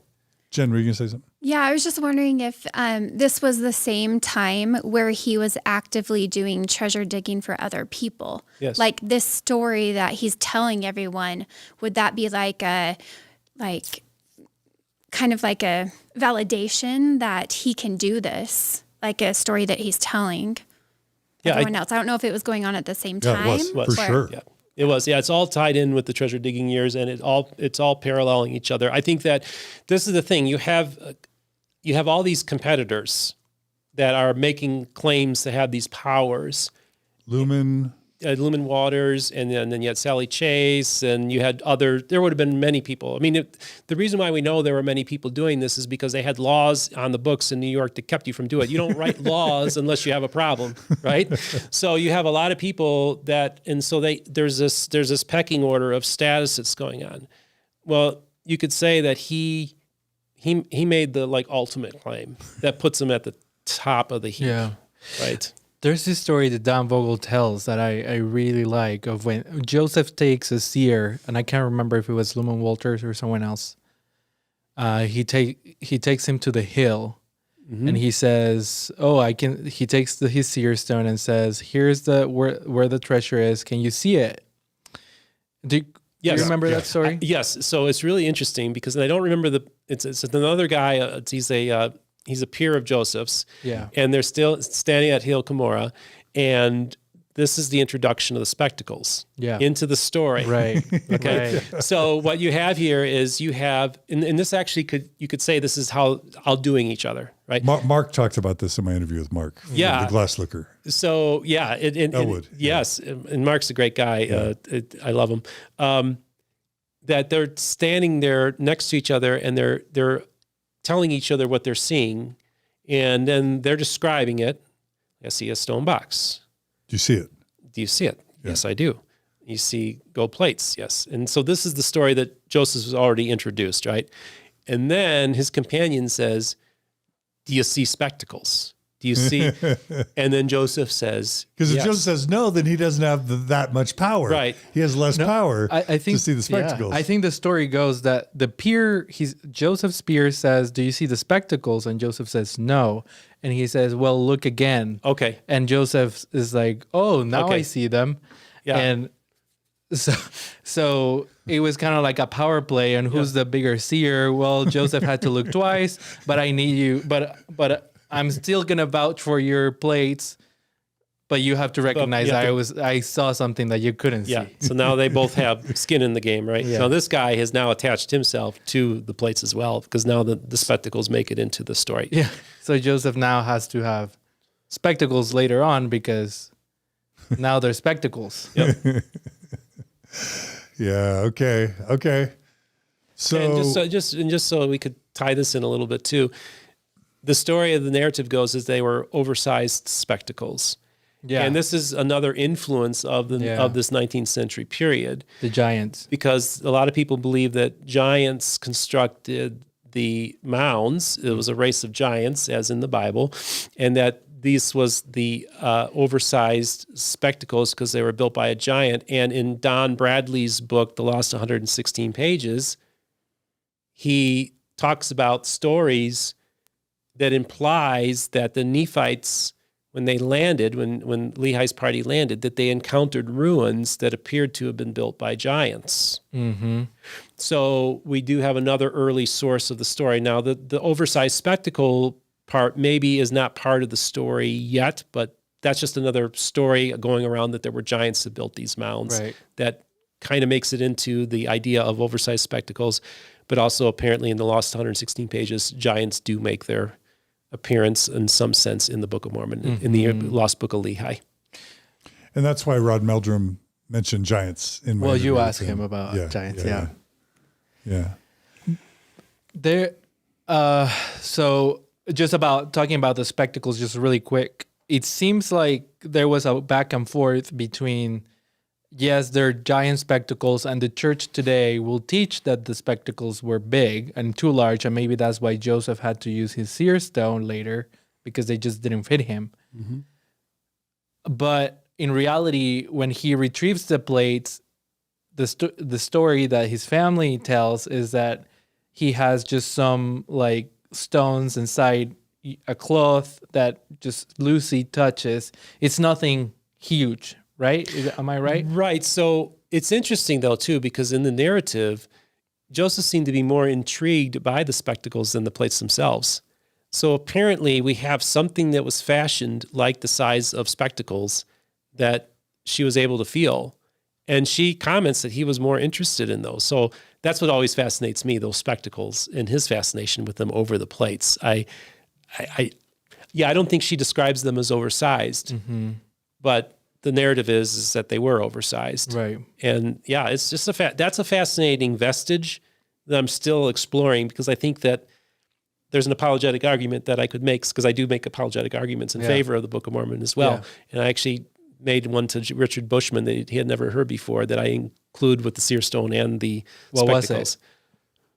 So basically, one of the arguments that I make, and this is kind of off topic, but we'll just have a little fun with this right now, is that in the Old Testament narrative, Moses goes up to Sinai, and God uses his own finger to create the 10 Commandments. Moses goes down from Sinai, and he sees the sins and wickedness of the people. He smashes those 10 Commandments, and as a punishment, God makes Moses construct the tablets himself with his own hands, right? So now we don't have a divine, we have man-made, a man writing these things down. And the argument goes, and I sometimes wonder, were the 10 Commandments that God wrote, were they more grace-based? But because a man was constructing the stones, they became more works-based? I sometimes wonder. Is that what happens then is that he's punished, and so he has to do it with his own hands. Early on in the process, Joseph Smith, as we're doing the translation of the Book of Mormon, loses the last 116 pages. And according to Dan Vogel and others, of course, then we have the story of the plates are gone, and so are the spectacles. And the argument is that perhaps the first 116, Dan Vogel doesn't agree with this, but some have argued that the first 116 pages may have been using the spectacles. Right. That's the story the church tells, and I think Richard Bushman's theory is that he used the spectacles for the lost, but Dan Vogel says he used the seer stone for everything. He used the seer stone, the whole thing. But let's just say that he used these spectacles for the lost 116 pages. This is the apologetic argument, is that he gets... They've got plenty of airtime. We don't need to hear that. No, but to go into it, I asked him. He asked me because, and this is the argument that I'm making, is because nobody's ever used this one before, is that Joseph gets the plates back, but as punishment, he has to use the seer stone, just like Moses had to use his own hands to construct the 10 Commandments. So now he has to carry this burden, and he's making a mockery that Joseph has to now use the seer stone, these instruments of man, these instruments of the cult, to translate the Book of Mormon. And therefore, that's why we don't have as good of a Book of Mormon as you could have had you had the divine spectacles. Okay. Just like maybe we had a better edition like of the 10 Commandments. No, I think it's really joking. cool. I'm joking. No, it is cool. Okay, so 4 years go by and there's no book. What is it about 18? I know the answer. What is it that's magical about 1827, where all of a sudden a book starts to be created? What changes it from like this promised book in the future to an actual project? Well, I think part of it is he's got married, right, and he's got a family. Before then, right? Wait, there was this idea that the jig was up. You know what I'm saying? Oh, yeah. Because at this point he had, treasure digging. I don't mean to be leading the witness. I'm kind of leading the witness. Oh yeah. But at this point, yeah. So he treasure digs from 1823 to 1827. What happens in 1827? Well, then we had the Glasslicker trial. Right. So for those who don't know. Okay, so basically, and again, for a long time, the church denied that this ever happened. It was a Protestant minister who was a mentor of Dan Vogel's that uncovered the records in the courthouse. Walter? Yes, I think so. Yeah, Leslie Walters. Yeah, yep. And basically, Joseph Smith was put on trial for doing, this glass-looking treasure digging stuff, which is against the laws, like we mentioned in New York. So, and this is what's so interesting too, is that, so now we have the trial transcripts. And so now we know that this did happen, that he was a treasure digger, and that we know the story, which, so the enemies of Joseph were telling a true story about Joseph that was then later confirmed in the 1960s when these documents were found. And so you have, the most interesting thing to me is that you have Joseph Smith Sr. saying in there that he has this gift, and I wish that he would use it for the glory of God or for more good things, like religious reasons, as opposed to for gain, like filthy lucre, right? And so I think this then really just basically clarifies everything. Now we know what we're doing now. I have this gift. I was using it in a proper way. My father believes I had this gift. And so this is where we make the absolute turn. So maybe this story then is going to become more biblical and it's going to become more religious. And now we're moving in a Christian direction. He then is able to move away from the whole treasure digging operation, but still has a gift that his father believes that he has. Joseph believes that he has it. And now it's going to become a different endeavor. And it's not going to be about treasure. It's going to be about telling a story, creating this whole, finally telling the story of these plates. And bringing people to Christ. But before we talk about that, there's two things I want to really highlight about what you just said. Not only did Joseph's dad, Joseph Sr., still believe that Joseph Smith Jr. had the power, but so did Josiah Stoll. Mm-hmm. And he was the center of the trial.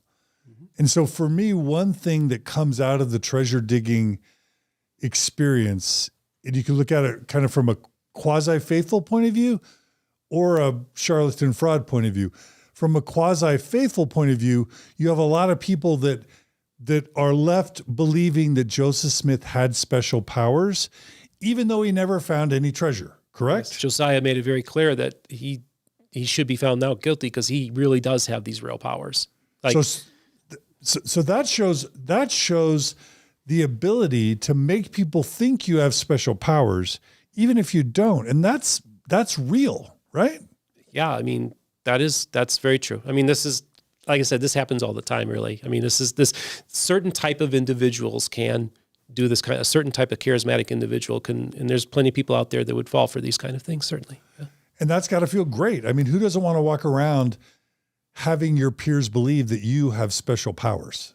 Like a superhero, right? Yeah, I mean, that, like I said, we all would have taken Joseph's position over the digger. So Joseph would have wanted to get rid of treasure digging because he knew he was going to end up in prison for the rest of his life if he didn't give it up. Yeah. But he wouldn't want to get rid of the perception that he had special powers, correct? And I think the story of the plates is so compelling to so many people that it's the last vestige that is hanging on, that he hangs on to, that then he's able to pivot. It's a pivot. Yep. It's a pivot that allows him to retain the perception that he has special powers and to, quote, use those special powers. No?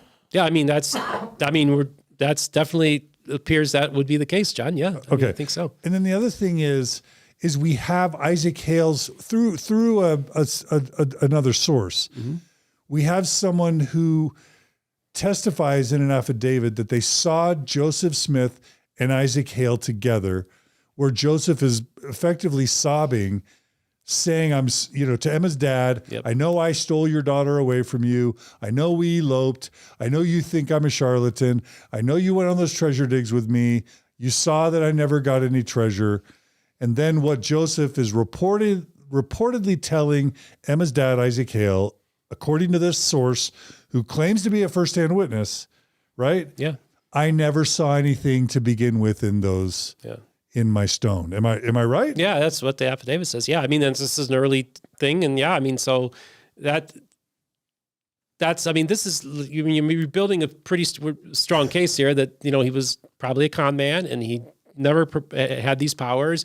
And, and then the jig is up in this whole enterprise of treasure digging.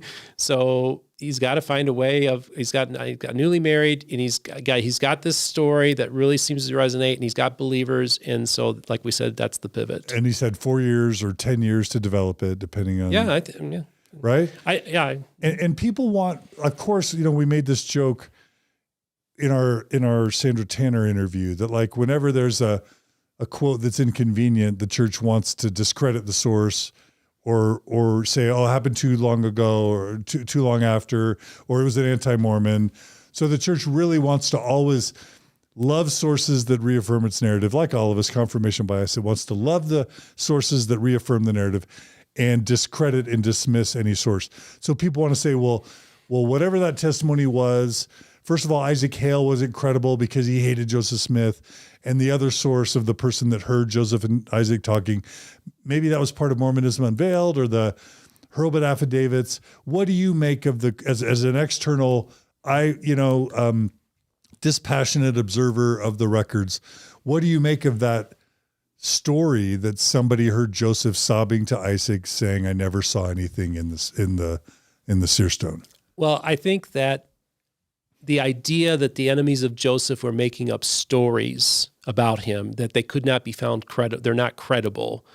I think you find the court records that pretty much tells everybody that what they were talking about Joseph was accurate. So we know that these affidavits have some validity to them. And the story, it gives it credence to say that look, if we never find those affidavits, that they can go along and say that this was all made up by Joseph's enemies, but we have those affidavits. We know that a lot of the stuff that his enemies were saying about the treasure digging was accurate. So that gives more weight to those other testimonies as well, because we know that he was a treasure digger and the church was denying that he wasn't. And we have a pretty compelling another piece of evidence that one can use. And, I don't know. It seems like, I don't know about that specifically. I think that it kind of rings true, when you read it too. It sounds like a real story that happened. And partly too is because if you're an enemy of Joseph, why do you make Joseph seem like such a decent guy in the affidavit? He's sorry, he feels bad, he's weeping. If you hate Joseph, I don't know if you make him that human. In the story, in the affidavit, I think that's why I think it rings more true. And also, we forget that Isaac Hale was a firsthand witness of the treasure digs, because he went on the treasure digs with Josiah Stoll and Joseph, because he writes about that in his own witness, and it's his own son-in-law. I don't think he wants his son-in-law to be a horrible human. Right. And that's how Joseph met Emma, is he was boarding with the Hales so that he could treasure dig. Right. You know what I mean? Yeah. So Isaac is a credible witness.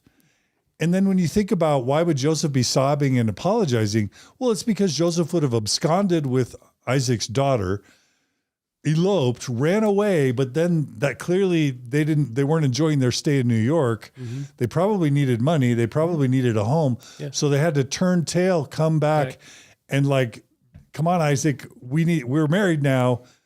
Yeah. We need a place to stay. But Isaac's like, well, you're involved in a really disreputable business. Yep. I don't want you around my home. What's Joseph going to do? Yeah, I mean, that to me just seems like the most obvious conversation that would have happened. It just seems like it like you said, he's a reliable witness. And I think if he could tell the story of Joseph in a much worse way, I think he makes him out to be somebody who seemed to really feel bad about what he was doing. And he wanted to patch things up with his father-in-law, and his father-in-law portrayed it that way. And it just seems like it's as good of an affidavit as there anything out there about Joseph. And in that explanation, Joseph says, I never saw anything. Yeah, never saw anything. Yeah, that's the thing. Right. Yeah, that's what he said. Yeah. Okay. Yep. So treasure digging's behind us now. Tell us, this is like the next major part, which is probably the culminating part. Everybody wants to say, I mean, the narrative is, what is it, 90 days or 100 days? There's no way the Book of Mormon could have been written in 90 days or 100 days. But first of all, that doesn't count the 10 years prior that he had to doesn't count all the context that informs the Book of Mormon that we started part 1 of this episode discussing. And then it doesn't include part 2, which is him developing the story in his mind from 1820 all the way to 1827 or 1829, depending on when you're counting, right? Mm-hmm. But then he's got 3 years. He's got 1827, 1830 to produce the book. Mm-hmm. So what's your view on how he ends up writing the book? This is another thing where I can personally see how it would work, because I was a very slow typist. So I often would dictate my papers I would have hey, can I dictate this paper to you in college? And I had about two, three people that would have done it for me. And I was somebody that I could read a lot of books and take a lot of information from a lot of sources and be able to, on the fly, write a paper through dictation and the person's typing the paper and saying, how are you doing this? How are you able to have all this memory and recollection and even no footnotes? Like I at some point, I can't do it now, but I could even like get pretty close to the page number of where this footnote was and everything like that. So I had this ability to dictate very quickly and create a college paper in a way that they're like, how are you able to do that? So I often thought that was always my thing. Like, that's how Joseph must have been able to do it. And be able to just create this paper in this way is kind of unusual. I don't know of a lot of people that do that, because I was able to dictate, but also have them write a paper very quickly. And I just thought that's one mechanism that Joseph was able to do. And I think that he has this story. It's so alive in his mind that even the next day when they stop off where he's able to start right at the beginning, right where they stopped off, is according to what the testimony is. I think that he just had this unique capacity. I was around his age dictating these college papers when he would have been dictating the Book of Mormon. And I just often thought that I had a weird ability to do that kind of thing. And I sometimes wonder if that would be my personal experience. Why I have such a connection to Joseph is because I kind of have a feeling on some small level. I think his might have been magnified by 100, but I could see this is how he did it. I just felt very confident just by the way, because everybody was astounded that I could do it. Not everybody, just a handful of people. And it wasn't something I bragged about. It's just something but I thought this is the mechanism. I think this is how it could have been done. And I think Dan Vogel, when he has this numbers that he comes up about how many words and how many hours a day he had to do. Yeah. And Dan Vogel's question is like, why he didn't do it faster? Like, he could have done it way faster. Well, let's talk about that. So, like, 1827? What's your understanding of the history of how the actual writing of the book begins and proceeds? Well, I mean, this would of course be the last 116 pages that he would have been starting on. At this point, he would have gotten. So who's his first scribe? Well, the primary scribe for the last 116 pages was Martin Harris. And, was Emma first? But Emma may have been involved in it first, yeah. And her handwriting, we know. I think even in the Joseph Smith Papers Project, they might have even identified some of her in the later documents as well. I could be wrong, but I think they've identified part of it. But so she did serve as a scribe, which also then tells us how the translation process happened.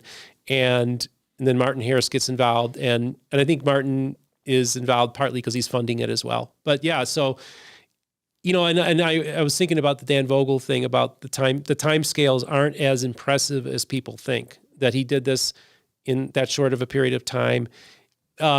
He would only have had to dictate a relatively small amount of words a day over this period of time to realistically have composed this. Over 3 years?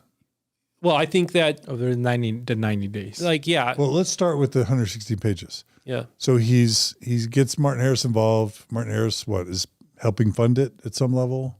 Yeah. Well, he's the guy that has already started to believe, he believes Joseph, and he's been giving him some money to help him with his endeavor.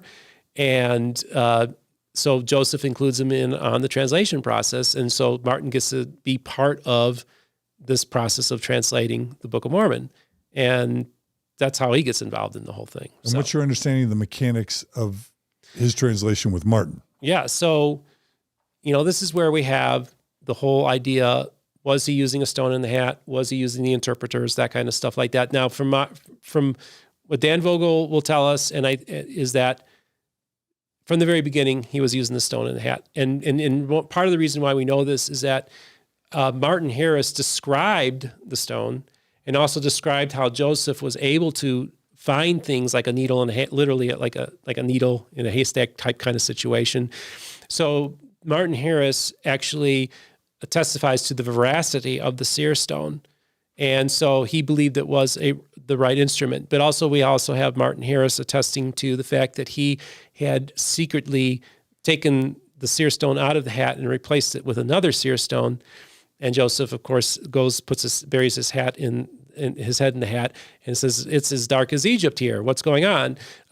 So apparently the seer stone was used early on in the process. Apparently the interpreters were not used in this process, because Martin Harris seems to attest to the use of the seer stone from the very beginning of the process of translation. And because Jim Martin was testing him too, he had to see if he could really do it. And so he was convinced by the power of the seer stone based on the finding of the needle, and also that Joseph wasn't wasn't using the wrong rock. Would there have been a drape between Joseph and Martin? And would plates have been in the room? Okay, well, this is the thing. I do believe that at some point in the translation process, there were plates in the room. Okay? I don't think it was... Let's get to that in the timeline when we're okay, done. that's fine. But the standard narrative goes is that there was a curtain between them.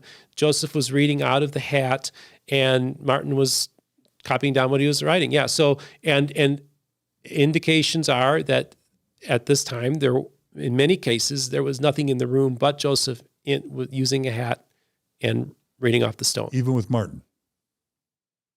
Yeah, I think so. Yeah, Martin. I know that I think Grant Palmer has an illustration of it in his book of Martin Harris and him doing that. I'm pretty sure. Yeah. Yeah. So what do you think? How do you think Joseph is producing the text and fooling Martin? And again, we're talking about that lost 116 pages, right. But like, if you had to, and we've got William Davis, we've had a Mormon Stories. Yeah. I'm guessing you've had William Davis on. He's coming on. I haven't read the book yet, so I'm waiting to read the book. Yeah. Like, do you have a theory for the 116 pages, number one, how Joseph was producing what would become the text, how he was fooling Martin? Yeah, I mean, I think that it comes down to just his ability to tell the story and be able to, I think, he was able to dictate the Book of Mormon in a way, in the way that I was able to dictate these college papers. I think he's telling the story. Did he have a 1769 King James Version with him? Well, at this point, we're talking about the later times when he wasn't. It would have been the 116 pages would have been more secular. That's the argument, yeah, that the religious part, that the small plates of Nephi were more religious than the original lost 116 pages. And of course, Don Bradley, we've had him on, and it does tell a different narrative of the story. There's some fascinating stories that go on that are outside of that. So yeah, but now Don advocates that there was more religious stuff in the lost 116 pages than some people give it credit for. He thinks there's some lost temple rituals that are in there and stuff like that. But yeah, it was generally considered to be more secular in its orientation. It was a secular story. Yeah. Not as much a religious story. Yep. It was more like a history, right? Which would have been kind of the original intent of what the Book of Mormon was. It was to tell the story of the lost inhabitants of this land. So it seems to have been more like a straight up history than it would have been more of a religious document. That seems to be the indication there. And do we know anything, and I should know this, but I don't, like what was the content? Was there a Nephi and a Lehi and a Laman and Lemuel in the 116 pages? Do we have any indication of what the content was of the 116 pages? Yeah, so there seems to be some indication that that there is Nephi, that they make a landing, according to Don Bradley's. These are stories that people told about the lost 116 pages that were recorded, and then they realized that, wait a second, these aren't in the Book of Mormon. These must have been what's from the lost 116 pages. So Joseph Smith Sr. relays some story. Martin Harris's brother relays some stories from the Book of Mormon. And as I mentioned earlier, they make their landing, and what differentiates this narrative of the Lehi from that of the Book of Mormon is apparently they land and they very quickly encounter ruins of a lost civilization. So it seems to me like the Jaredite narrative was probably going to play a bigger role in the lost 116 pages than it turned out to be. But I think that was the original intent, was that it was them finding this land and encountering a lost civilization that they don't know anything about, and then encountering ruins.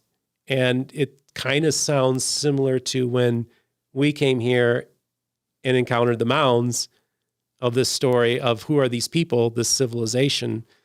And so I think the idea is that he was going to tell the story of the civilization, how using the Tower of Babel narrative, and then also using a more modern story about how the Jews got here.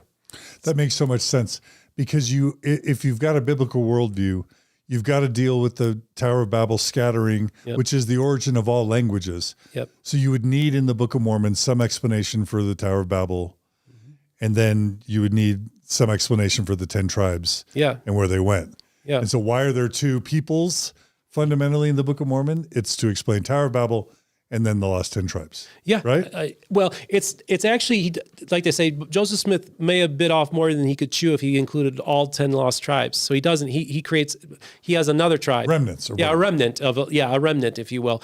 But it's informed by the idea of there being a lost civilization, a lost tribe. He doesn't integrate the 10 lost tribes story into the Book of Mormon, but he follows a similar parallel. And that's because, honestly, there were so around this period of time in the 1820s, there was this thought that the earth was hollow. And there was this, as a matter of fact, I think it was Martin Van Buren wanted to send an expedition to the North Pole to go up there, because the idea was that there were these lost civilizations in the North Pole, right? I was taught this. Yeah. And that the lost 10 tribes were exactly like under the polar ice cap somewhere. Right. I was taught this in seminary. Yeah, me too. But people don't realize this was actually a widespread belief that had mainstream credibility back then. So the argument might be is that the the 10 lost tribes are up there in the hollow earth. This is another story about another group of Jews who made their way to North America. And this is also the story about how people from the Tower of Babel got here as well. So it takes all three into account. Okay. So it was a more secular account. 116 pages gets created, and obviously Martin Harris loses them with his wife or whatever. Yeah. And then Joseph. So he could have just started over. Why didn't he just start over? Because you get the sense that he didn't just start over. No, he didn't, because we have what's called the Mosiah priority, where he just started right off where he ended, the last 116 pages. Why wouldn't he have started over? Well, I think he was thinking he could retrieve them. Yeah, I think that was the initial thing, is that he would get them back. Oh. That was the big thing. It's like, if we can just find him again, I can just continue. Right. Yeah. So he just continues on with the narrative, right, where the last 116 pages are.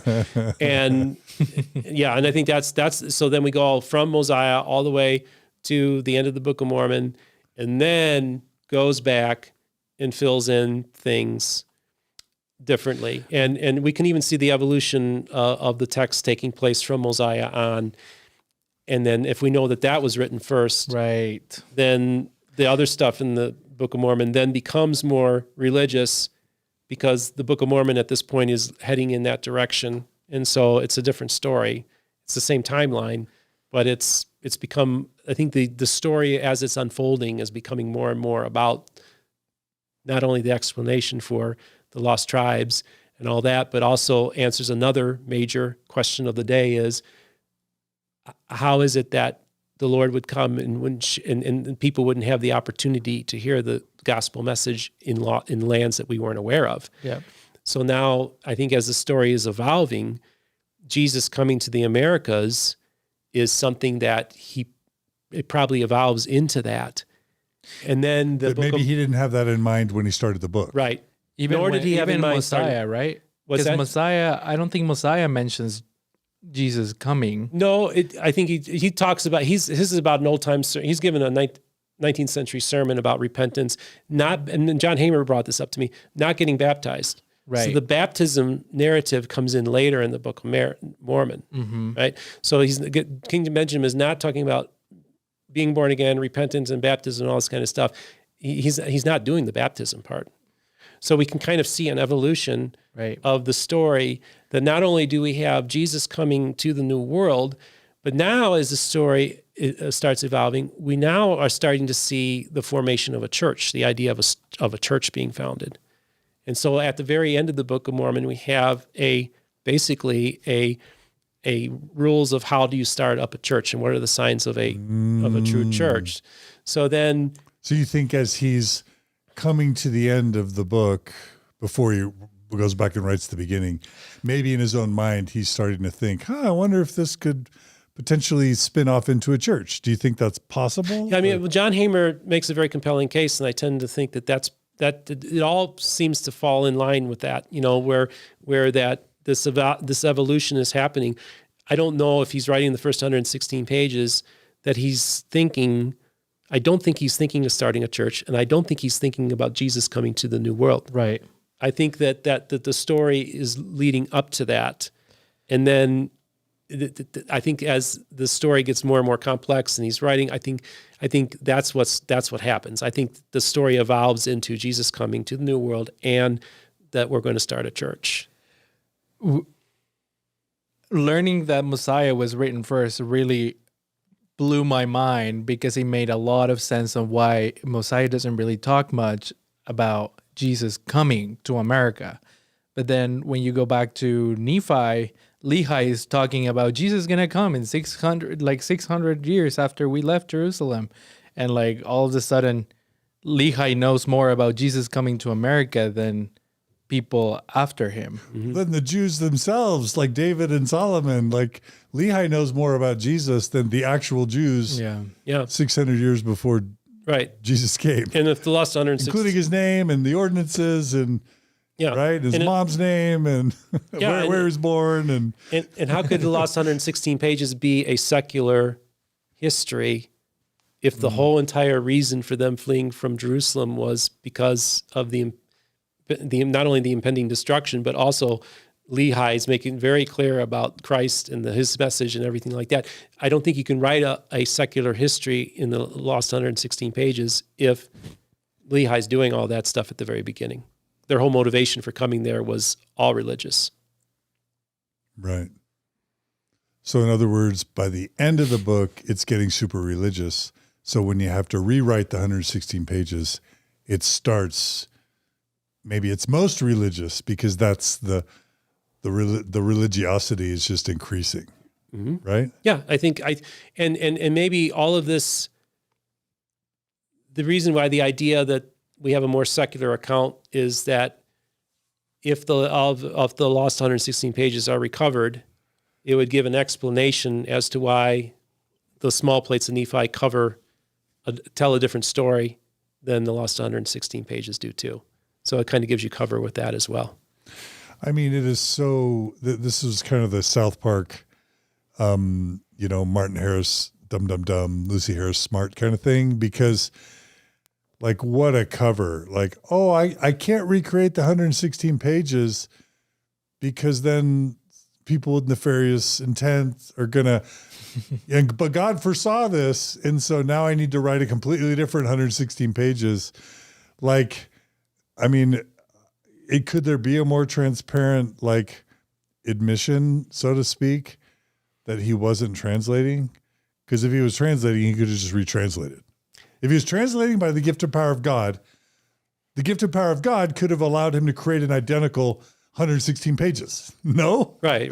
That would have been obviously the greatest apologetic there, in favor of him having the power to translate. Like if he did word for word exact. But that's not what happens. Yeah. Yeah. So the fact that he has to invent this whole story about, well, God foresaw this and actually wanted me to create a whole different 116 pages kind of tells everything to me. Yeah. Yeah. So I guess the time period between him starting Mosiah and finishing the manuscript, how many days, months do you guys, is it 3 months or? Well, he would have had Oliver Cowdery on board. Geraldo, do you know offhand? Well, I guess that after, was relatively short. So after he loses the 116 pages, he doesn't, he's not translating for a while.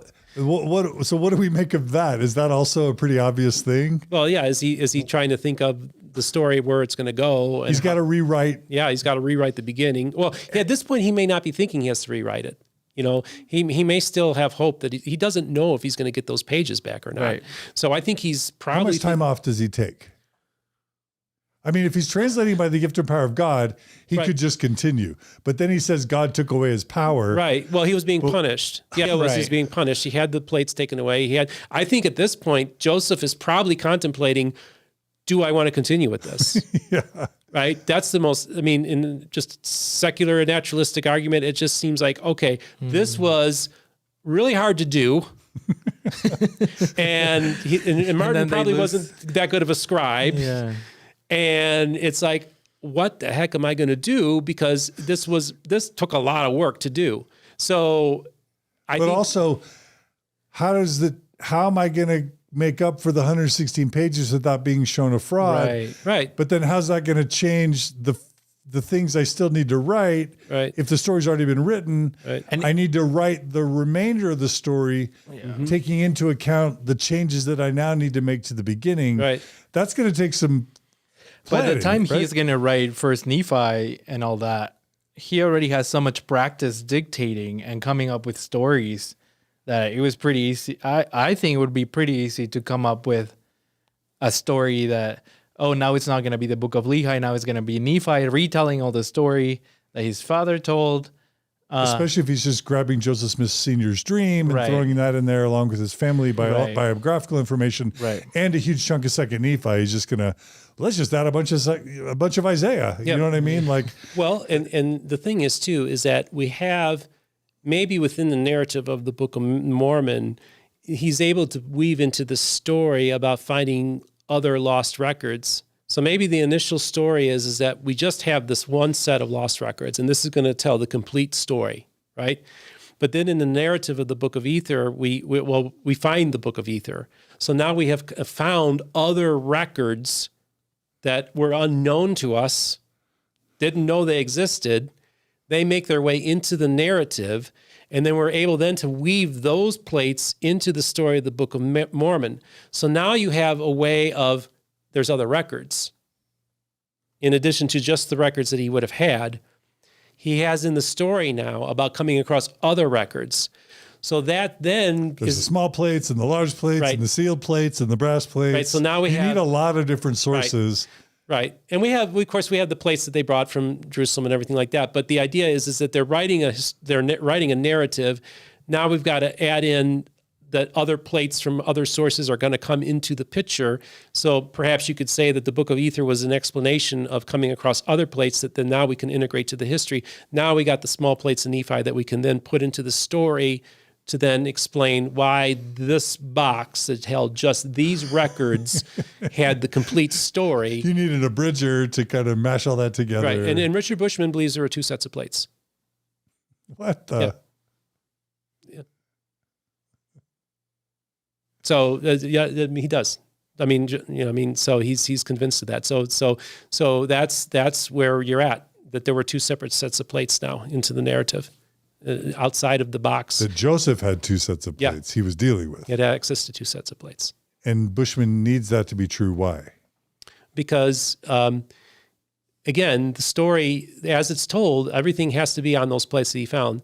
The fact now this is where we have the story of like the Hall of Records gets into the narrative later on. But I think we can find that there's this idea now is starting to come out that not only is there just this box, but there was actually this repository of plates that was also done.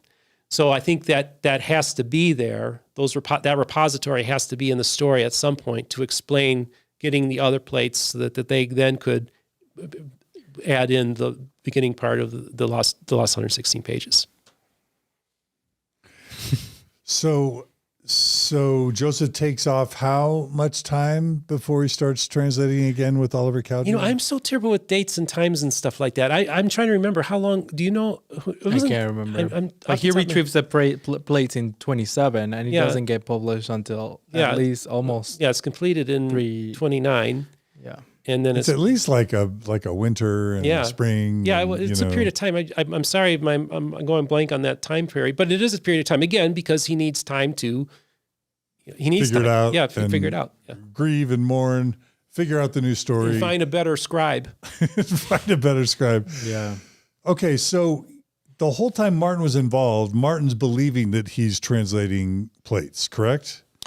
in your view? Yeah, I mean, Martin makes it very clear, and he talks later on. It was just what a time to be alive and to experience these things. It was just this remarkable period of time that he got to see these things happen. So I believe that Martin definitely believed that Scripture was being produced. Absolutely. I also think that I think perhaps maybe Martin influences the narrative a little bit because of he was a congregant of Ethan Smith's congregation. And so maybe conversations that Joseph Smith has with Oliver make their way into the Book of Mormon. Joseph Smith had this ability to get other people's ideas and make them his own. He had the ability to do that, whether it was added in Scripture or stuff that he would put in Doctrines and Covenants and stuff like that. So using other people's ideas, like Oliver's would have gotten from Ethan Smith, probably did find their way in there as well. So Jen's Googling. Jen, what'd you find? Yeah. Okay. On the church's website, it says there were 9 months in between the two. So like between the time that the 116 pages got lost and he recommences with Oliver Cowdery, 9 months. Yeah, 9 months is what they say. Thanks, Jen. Okay.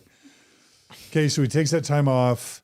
You think Martin believed that Joseph had the gift of power and was really translating? When he Are we talking about Oliver or Martin? Martin. Oh, Martin. Yeah, Martin definitely believed. Yeah. When he recruits Oliver, in your view, was he recruiting a co-conspirator, or was he also able to convince Oliver that he had the power? Yeah, I think Oliver's convinced. I think Oliver was a believer, dude. Yeah, I think though, but this is like I was just mentioning, because we were kind of distracted here for a second, was that I think that Joseph has this ability to get other people's ideas. And so I think that maybe Oliver Cowdery sits under Ethan Smith as a pastor, and perhaps Oliver is telling him stories or telling him about the view of the Hebrews and giving him like ideas. Yeah. And so myth, dark skin, light skin stuff. Right. Yeah. All this maybe this starts getting into the narrative, but again, that would explain why then it later comes up on First Nephi and stuff, because I mean Oliver had already been started as a scribe. Yeah, so I think that he's probably weaving maybe some of Oliver's ideas into the narrative as they're just having conversations and talking, and that kind of makes its way into the Book of Mormon as well. And then that's how Ethan Smith's view of the Hebrews becomes maybe another influence on the Book of Mormon.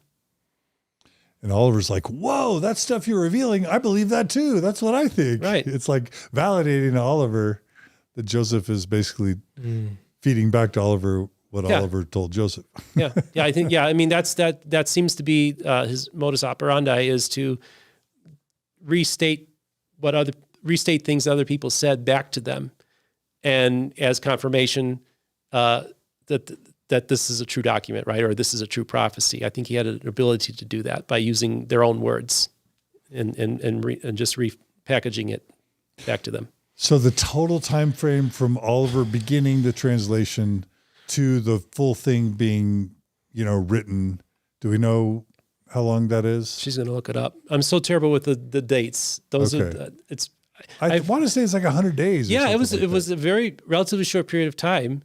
And that's the constrained time period. Yeah. That Quentin Cook and others just want to say, nope, period. Yep. Mic drop, miraculous book. Yeah. Because the Book of Mormon could never have been written in 100 days or whatever. And that goes 85 days. Yeah. And so how would you respond to that there's no way that book could have been written in 85 days? Well, I think, first of all, like we talked about Dan Vogel, he makes a pretty compelling case that the actual amount of words that you would be typing or writing down every day. Like 6 pages. Yeah, it wasn't that huge amount of that would have been done. And I think that Joseph he talked really fast. I think he kind of had this like manic ability to really tap into telling a story. So I think he's probably talking like this, and then Moroni did this, and they're talking, and they're almost trying to keep up as the story is just coming out of them very quickly, and they're writing these things down. And I think that in his mind, he is channeling something, that he is actually telling a story in some way. I think he's believing the story that he's been telling all along.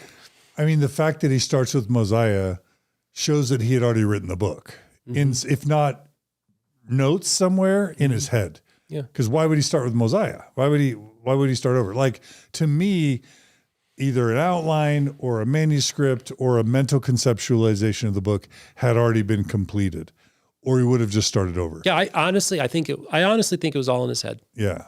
I really think that's why because we don't really, like, people say, well, he had notes in the hat, and he did this and that. I don't think that was the case. I think it was all up here. I think he had this ability to really, I think he was just a genius.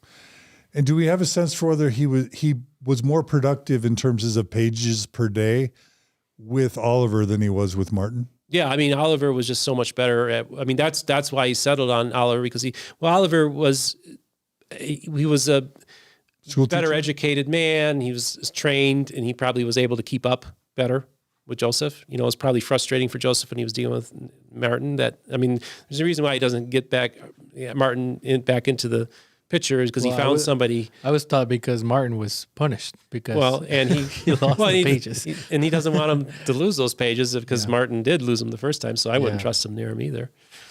Yeah.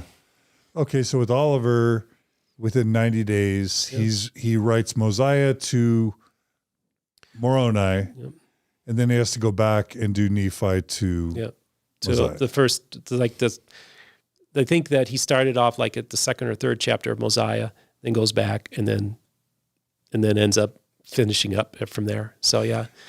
And there's pretty decent, is there some sort of word analysis that shows that things that, like, there's something wrong with the narrative in terms of what words or ideas show up in the first part of the book that clearly were written later, that somehow, do you even know what I'm asking? Like, when you do historical analysis, you can find clues of words that sometimes show that things aren't quite how they're being portrayed, kind of like historical criticism. And so I guess I'm asking, are there things appearing in Nephi to Mosiah that kind of shouldn't be there if it was written first? Do you know what I'm saying? Yeah, that's a good question. And actually there was one, as you were talking, there was one rattling in my mind, and I'm trying to pull it out now out of the data banks, because there is an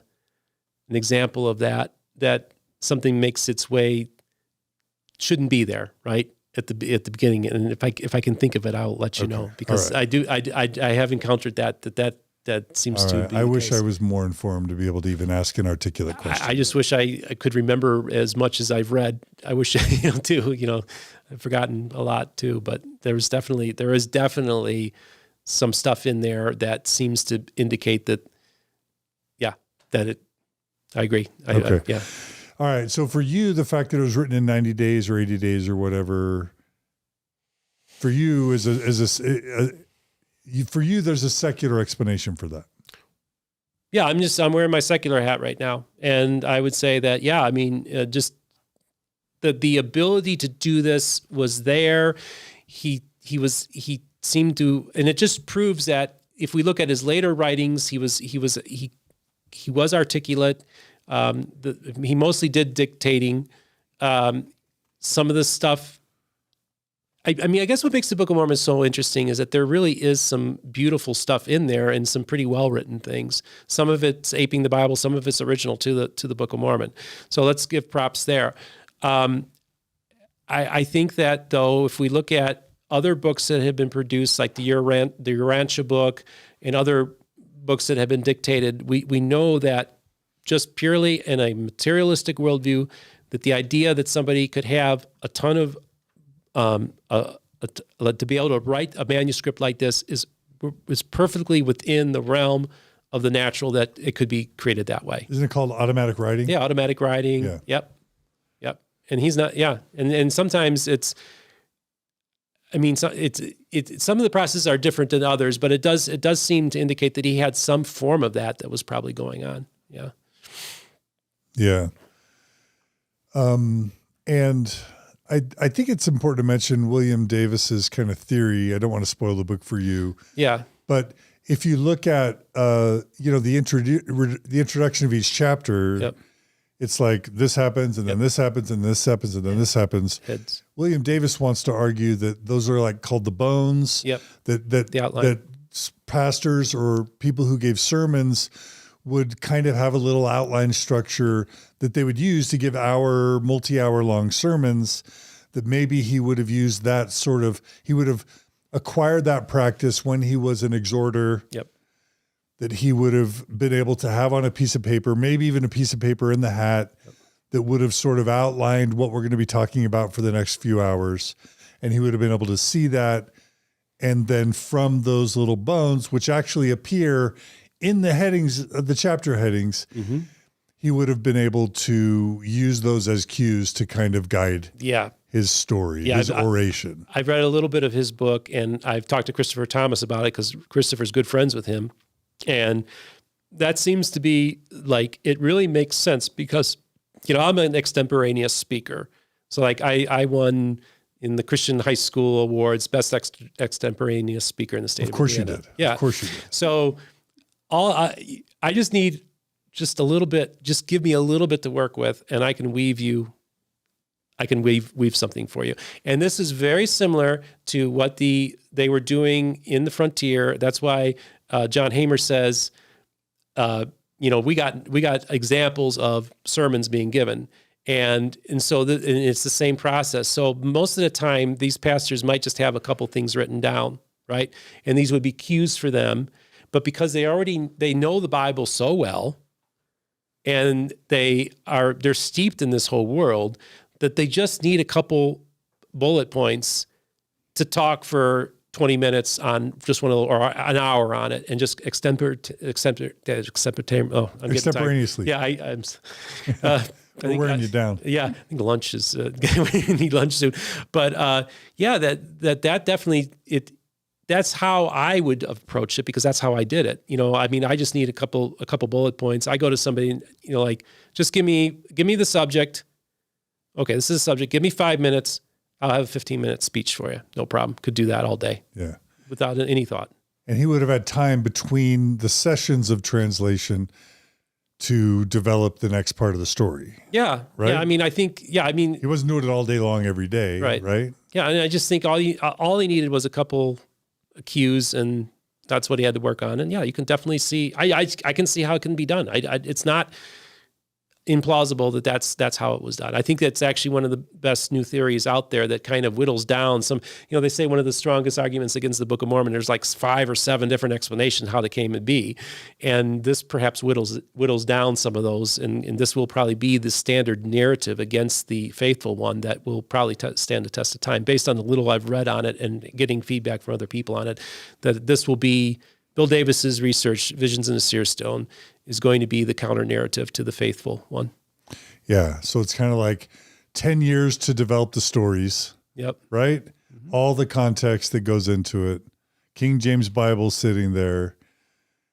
He'll do a little planning, put his little outline together, go into the translation, tell the stories based on the outline that he probably brings in. Then they pause. Then he goes back, takes a rest, goes into the woods, whatever, plans, takes a nap, whatever, goes to bed, puts together his new outline, comes back the next day, does 6 more pages or whatever. Rinse and repeat over 90, 100 days, and you write the book. Is that? You dictate the book. And this is the thing. I think the key thing is that he had thorough knowledge of the subject, just like those ministers had thorough knowledge of the Bible.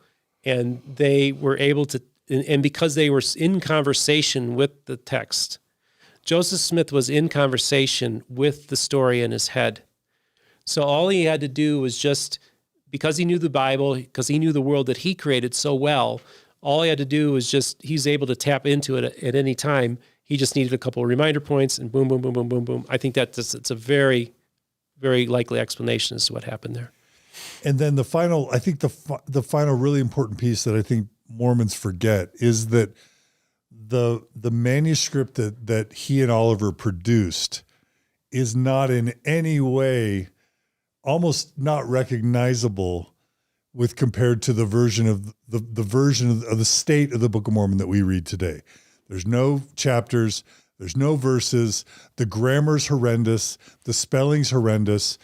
And there's been even grammatical changes to make it sound less like a hick country bumpkin dictated it. And then I did a this, and then I did a that. Yeah. If you read the original, the remnants of the original transcript, it's not a high quality dictation or narrative. Am I right? Yeah, that's one of the things that people who have been from the outside, who've done a textual analysis of the Book of Mormon, will tell you that it's not as impressive as it appears in its finished product that we have today. That it does sound like kind of like a rube dictating things. I've heard that from other people, and I've read some examples of it, and some have even said it almost sounds like a little bit of Appalachia gets its way into the Book of Mormon as well. So the document itself has been thoroughly cleaned up almost from the beginning, whether it was from the original manuscript, then it's cleaned up a little bit with the printer's manuscript, and then it gets cleaned up a little bit in 1837, gets cleaned up again in 1840, and then the church 1981 did some more changes. So we have this progressive changing of the Book of Mormon that it looks and sounds better, More professional. and more professional than the actual document that we have that Joseph Smith was dictating. So yeah, I mean, it becomes, like I said, I've had outsiders look at it. Most non-believing, all people who are not believers in the Book of Mormon, when they are engaging the original manuscript, are not all that impressed by it. Right.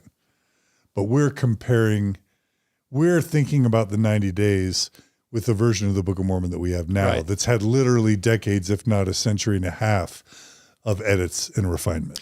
Yeah, and albeit so many will point out a lot of them were minor, and that's true, but it is definitely it sounds and looks different than the original manuscript. Materially so. Yeah. Yeah. Okay. For me, this is my last main question. I think Okay. everybody's tired and wanting to go get lunch. You mentioned that you believe there were plates in the room. Yes. Do you believe At that times. that Moroni delivered golden plates, and that golden plates that Joseph received from Moroni were in the room? So, well, if we're just Yes or no? no, you can't do yes or no. Why not?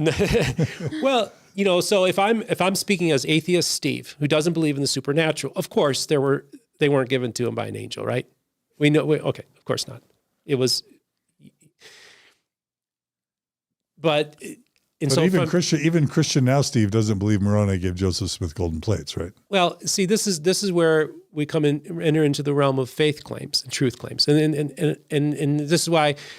See, I look at it this way: Dan Vogel believed there were plates, and Richard Bushman believed that there were plates. But Dan doesn't believe there were golden plates. No, but this is my point. This is where faith comes into the story, or faith claims. This is where we have the natural world and the supernatural world kind of collide, right?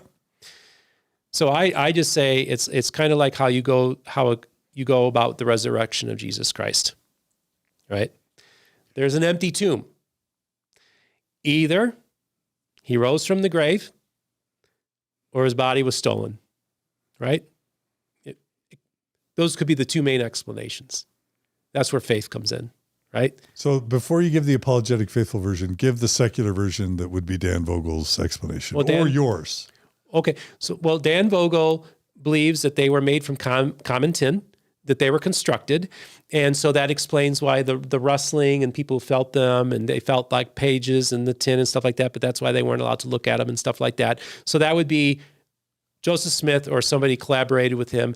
They made plates from common tin. He kept them in the box. People couldn't see them. They could just hear them, and they could feel them through a frock, right? That's the basic. Because conveniently he kept them covered, because then otherwise we would have had to etch characters into these tin plates. Right. So just miraculously, he's told he has to put a cover over them, right? Right. So they could feel plates, but he wouldn't have to actually do the work to etch in the script, right? So yeah, that would be, right. Obviously, that's the main thing. And then, of course, Bushman believes there are real plates delivered by an angel, right? So I always tell people, this is where you're confronted with what's under that frock. Something that was constructed by a man, or something that was given to you by an angel. And then that's where faith comes into the story, right? Because one of the most interesting things that I found is that they found this Josiah Stowell story that he actually saw the plates. And Josiah Stowell has kind of been burned. I mean, he's a believer, but he did get, he kind of was kind of screwed over with this whole treasure digging thing and all this kind of stuff, right? And if I'm Josiah Stowell, I think this is kind of an apologetic thing, but if I'm Josiah Stowell and I catch a glimpse of those plates and they look like common tin, he would recognize it right away and would have just walked away. So I always say that's why there's always this other narrative that I find fascinating, is that naturalistically they were probably homemade. But boy, Josiah Stowell, he saw those plates. And you would think at that moment he would have recognized the con right there, and he didn't. And I just find that, and I find that very interesting. I just find that's one of those little apologetic pieces I find fascinating. Wasn't Isaac Hale? Wait, Josiah Stowell or Isaac Hale saw the plates? Well, this was Isaac Hale said he couldn't see the plates. So, yeah, he couldn't. So that's why he threw them out of the house, pretty much that you can't. Yeah, here. And Josiah Stowell. What happened was that Joseph handed them to him through a window. Yeah, and they were covered, and he caught a glimpse of them, and he saw them. But he's the one that always believed Joseph had the power. Mm-hmm. Yeah, but So he was disposed to be a believer. maybe. But if it was, What do you mean maybe? He testified in that I know court. that, but I'm Yeah. just saying, if it was just common tin, you would think at that point he would have had that realization that this is common tin. But right? That's all. I mean, but faith is very resilient. It so is very like how many resilient. Jehovah's Witnesses, 1818 or 1820, Jesus is going to come. 1820 comes and goes. And then they just reinterpret their beliefs to another and that could date. be, Like belief is resilient. yeah, it's very resilient, and that could belief very is well. anything, it's resilient. Yeah, but I have to just say again, this was a naturalistic explanation, but I also have to say that I am a believer, so I also have to take into account that things as well. I can't just go full naturalistic on the Book of Mormon, and then say, and I'm a Christian and I got this book. Well, we're coming to that. Right. But so I do feel like, see, I'm one of those people that I look at it this way. I'm the kind of person that if somebody is being talked about in the room and that person isn't there to defend themselves, I'm the person that's inclined to step in and defend them. Yeah. And so I almost feel like sometimes that's just part of my nature. I get it.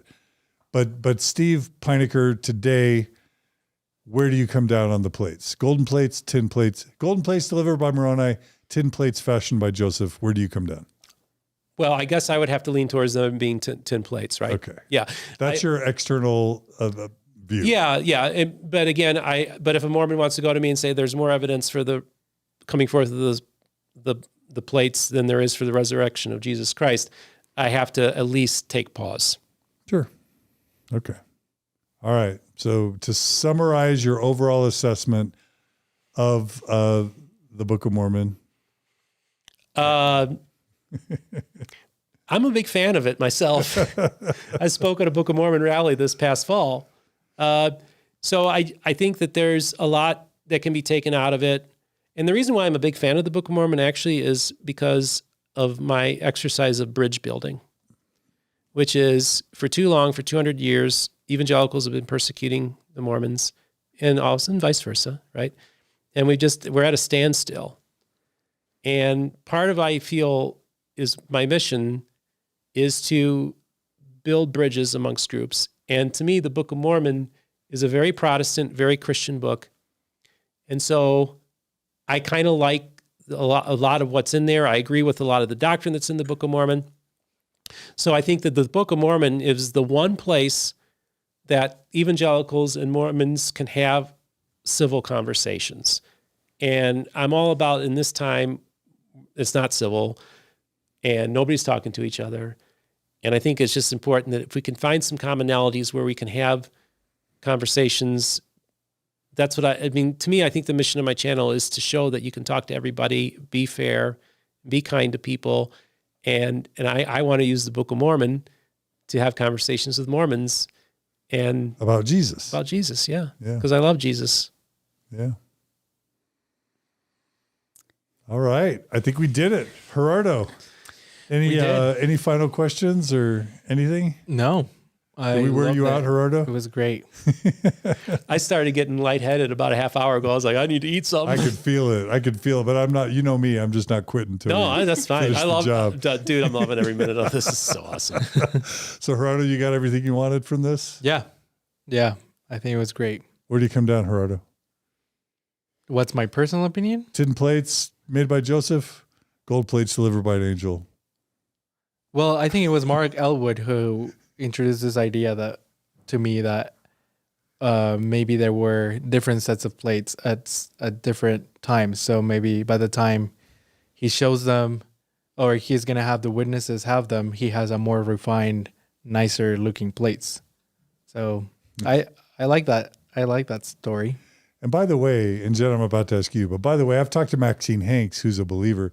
There's a progressive Mormon believer perspective that Joseph Smith did manufacture tin plates, but he did that because people wouldn't believe. He did that to help people believe what he still believed was true, which was that there were Nephite and Lamanite civilizations, that he was channeling revelation from God to produce the Book of Mormon, but that he needed to create plates and the story of the plates so that people would believe. Yeah, in other words, it puts it on the people.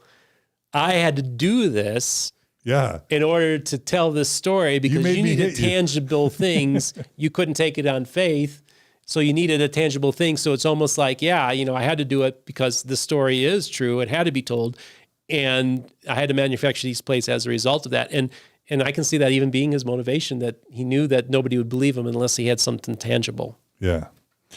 All right, Jen, you get the final word. Did you already know all this stuff? Was this interesting? No, I didn't know all of this. It was actually really interesting. I actually had to pause from getting emotional at one time. Why?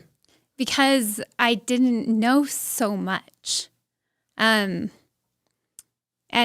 it's that's what it's been hard in the faith crisis, is just not being told a lot. And so, so sometimes I had to pause for a second and be like, why?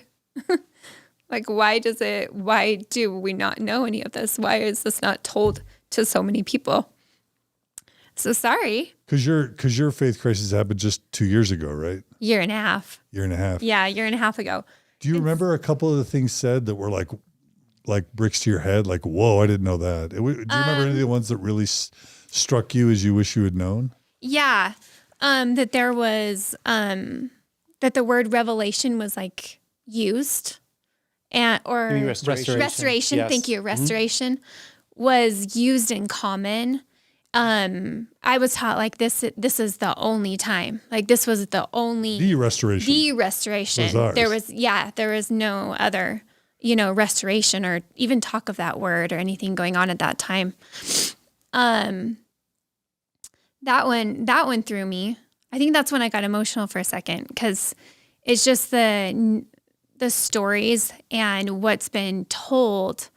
I didn't know about someone else going to the hill with him and then, talking about these spectacles, and there's just so many things that are new to me, that I'm learning here. I felt like I had done a really good deep dive, when my faith first, when it all first shattered for me. But, I think, to be honest, it's because I have this hope inside of me still that something was good or something was true or something about the whole story.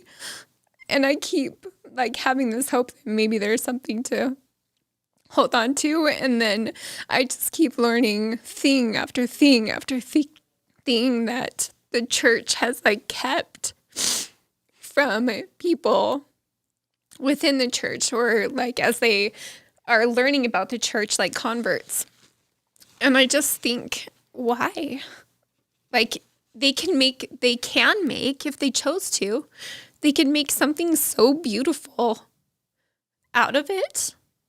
like out of the church, but they're just choosing not to. They're just choosing to continue to like not tell the truth and lie and twist things and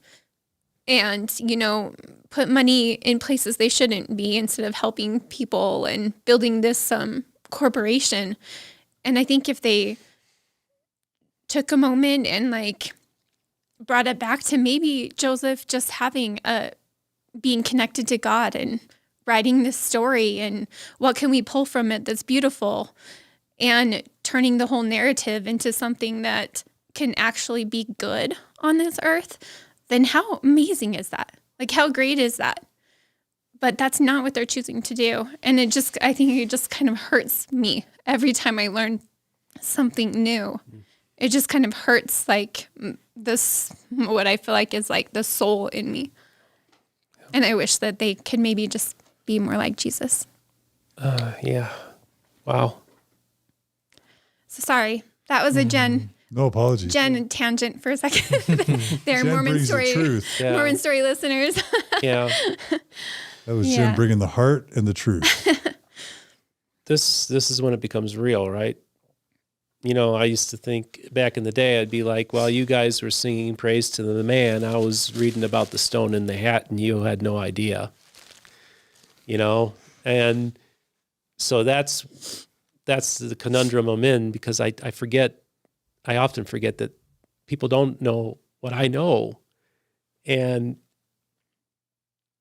part of me feels really bad for you, right? I mean, because this is when it becomes too real for me. It's real. This is real. And I just want to let you know that,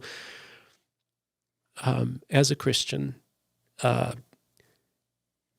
just wanted to reach out to you and just let you know that, Jesus is real and he loves you. And I just want you to think and contemplate on him. I'm not here to proselytize, but I just want you to consider Jesus and follow, just look his direction. And consider, if you're looking for good, if you're looking for beautiful, if you're looking for purpose, then look to Jesus. And I think he can get you through this. Thank you. I appreciate your words. I appreciate your words. And that I feel like is what I'm doing right now in my life. I'm just picking up each piece one at a time.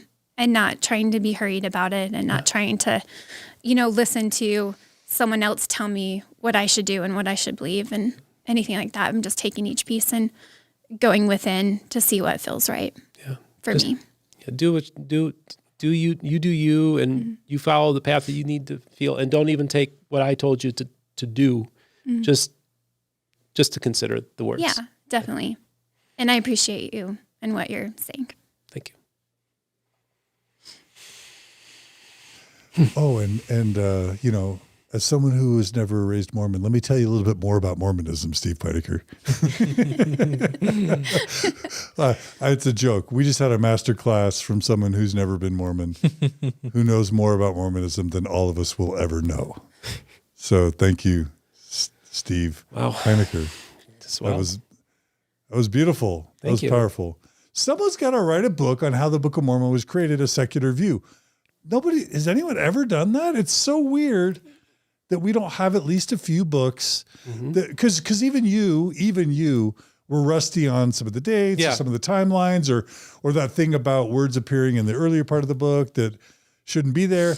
Somebody should write this book, don't you think? Yeah, well, I think, like you said, Bill Davis is kind of leading us in that direction. That you think he might be working on that book? Well, I think that book will be where all the future scholarship will come from. What he wrote. The Visions in the Series. What I'm tired of, though, is like all glory be to Jeremy Runnels. You know what I mean? But nobody's writing the books that really provide the explanations that an average Mormon like me or Jen could just read and really get the facts. It's a bunch of scholarly stuff that's way too technical and way too deep for anyone to understand, or super apologetic stuff that has no credibility. Or it's anti-Mormon. Or it's anti-Mormon. Yeah. But nobody is just going, here's the evidence. Here's how the Book of Mormon was likely written based on the best scholarship we have. here are the problems with the anachronisms in the Book of Mormon, from anachronisms start to finish in the Book of Mormon. Here's just a really good explanation of the Book of Abraham and the problems with it. You know what I mean? Nobody's writing those books. Why is no one writing those books? Well, I mean, I guess. How about this? Here are the problems with Joseph Smith's polygamy. Like we asked Sandra Tanner, right? Yeah. What book should I read? And she's like, well, there's Todd Compton, but that's just a bunch of narratives of all the different wives. And then there's George Smith.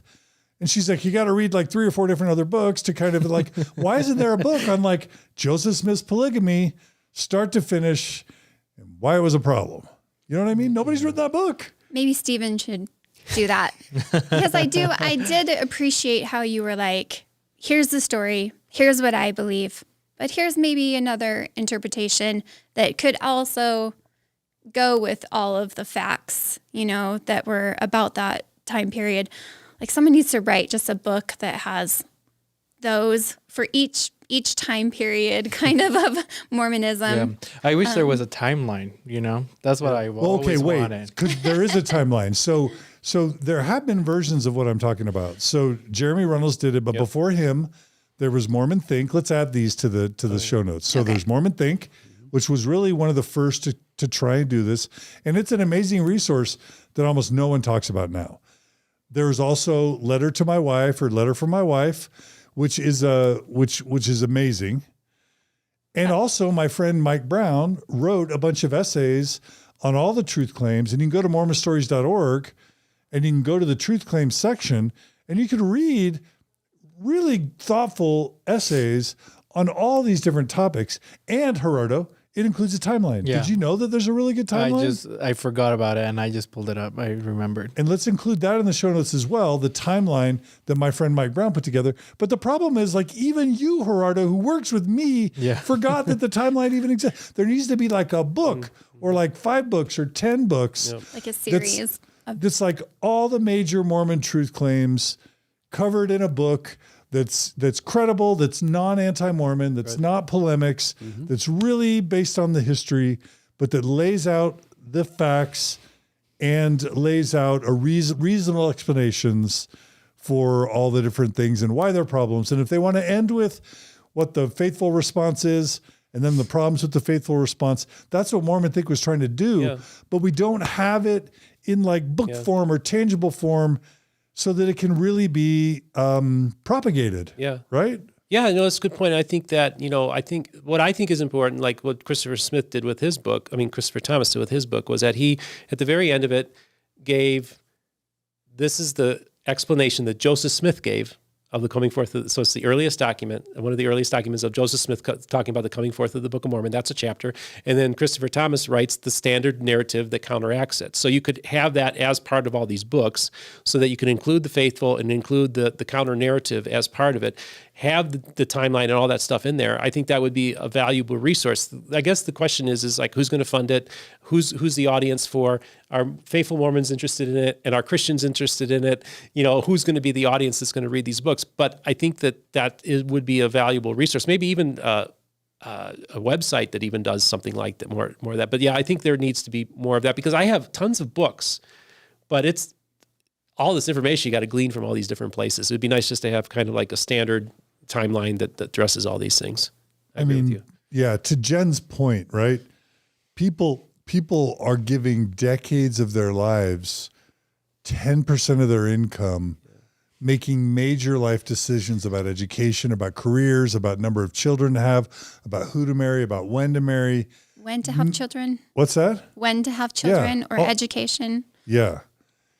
And they deserve to have the basic facts in an accessible, credible way. And we still haven't figured out how to deliver that. Mormon Think does a good job. Letter from My Wife, CES letter, the Truth Claims essays on Mormon Stories. All those get there, but we haven't figured out how to.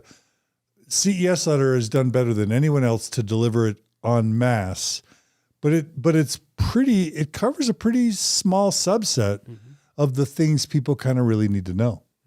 Right? Yeah. It's been probably, how long has the CES letter been out for now? I think it came out around 2014. Okay, so probably the last time I read the CES letter was around 2014 or so. So yeah, I mean, and then there's some criticisms that people make of the CES letter that I think are valid, but overall, I think it tells a pretty compelling story. And for a lot of people, it's like the first time they've ever encountered these facts. And then, of course, that brought upon the Gospel Topics essays and all that kind of stuff too. Yeah, there's just, the Gospel Topics essays actually before. Yeah, that was more Hans Mattson and it's like lots of other 2010, things. 2012 is when they came out, right? Yeah. Right around there. That's well, no. 2013. No. So what happened, there's a whole Mormon Stories episodes about this, but it's like Rough Stone Rolling comes out, Mormon Stories comes out, Mormon Think comes out, Hans Mattson loses his faith around 2000, 2010-ish. And then the Swedish Rescue happens, and then Marlon Jensen gets involved, and I get involved, Greg Prince gets involved, Travis Stratford gets involved, and then Marlon Jensen uses all of this to convince their brethren to do the Gospel Topics essays. And then, Jeremy Reynolds' CES letter comes out after the Gospel Topics essays had already started coming out. Yeah, right. And it's just but Jeremy's a legend, and CES letter is legendary. Yeah, too. That's had quite an impact. I mean, the fact is that the church has to have a better narrative because they're losing people because they're getting exposed to the CES letter. And I think, I go on my show all the time. I said, it's your birthright to know your history. That's your birthright. And it's the birthright for Christians to know their history. See, we're often given a distorted view of things as well. We have a whitewashed history too. We don't know a lot of the facts about the Bible or how some of the scholarship and some of the issues where things are kept from us as well, especially from a more conservative evangelical world. So I can kind of relate. We don't have quite the obstacles you guys have, right? Because we have a lot more freedom in our movement to jump around, and we don't have to belong to just this church. So we have a lot more freedom, But yeah, there's when it comes to religion, like most Muslims don't know really a whole lot about the history of their religion. Most Christians don't. So that's one of the great faults of religion, is that it's or features depending on your perspective. Yeah. See, that to me is because you don't, regardless of whatever religion you're in charge of, you don't want your members thinking too much about it. You don't want your members learning too much about it, regardless of the religion. Yeah. Right? Well, and that's thinking and learning gets you into trouble. Yeah. Yeah, that's true. Now, that's why I'm a product of the Protestant Reformation, and it did a lot of great for civilization. It did a lot of good things, and it also did light the spark for the Enlightenment and the Republic of the United States, and a lot of liberal ideas came out of it, and a lot of it was based on some basic Christian concepts and ideas. So within the content of Christianity, there is a roadmap that gives us our birthright as human beings, as fellow image bearers, to be our own people, to learn and not allow institutions to be our mediator, but you have that direct, you engage the text on your own way, and you engage Jesus on your own means, and you have total freedom in Christ and liberty to do such a thing. That's my answer to all of that, because I don't believe in organized religion. I'm not a big fan of religion in general. I think that's the weakness of it. Most religion is man-made. All religion's man-made, right? All religion's man-made. And isn't it wonderful that an evangelical has been sent to us, the Mormon people, to teach us about our own birthright? And that's you, Steven Pynakker, with Mormon Book Reviews. Yeah. Yeah, John, I think it's important. You have a right. You have an absolute right to know these things. And I'll just add, and I don't mean to rub salt in the wound, but yes, it's our birthright to know our religion. Yes, Jen, you should have been told this. I should have been told this. Gerardo should have been told this. Viewers and listeners should have been told this. It is fundamentally immoral. Now that the church knows all about Joseph's polygamy, now that the church knows all about the problems with the historical Book of Mormon, it's fundamentally immoral for the church to continue to withhold this important contextual information so that people can understand the problems with the church's truth claims.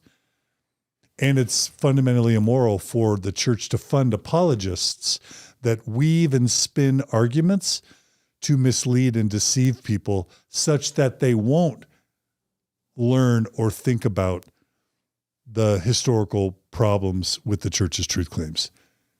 And the church is still in full deception mode today, even with the book Saints, even with the Gospel Topics essays. Those aren't attempts, good faith attempts to genuinely inform members. They're attempts to mislead and deceive and to whitewash and to prevent Mormons from learning their true history and from considering the problems with the churches, the credible problems with the church's truth claims. Is that too brutal? Did I go too far? Well, I mean, that's John Dehlin being John Dehlin there, right?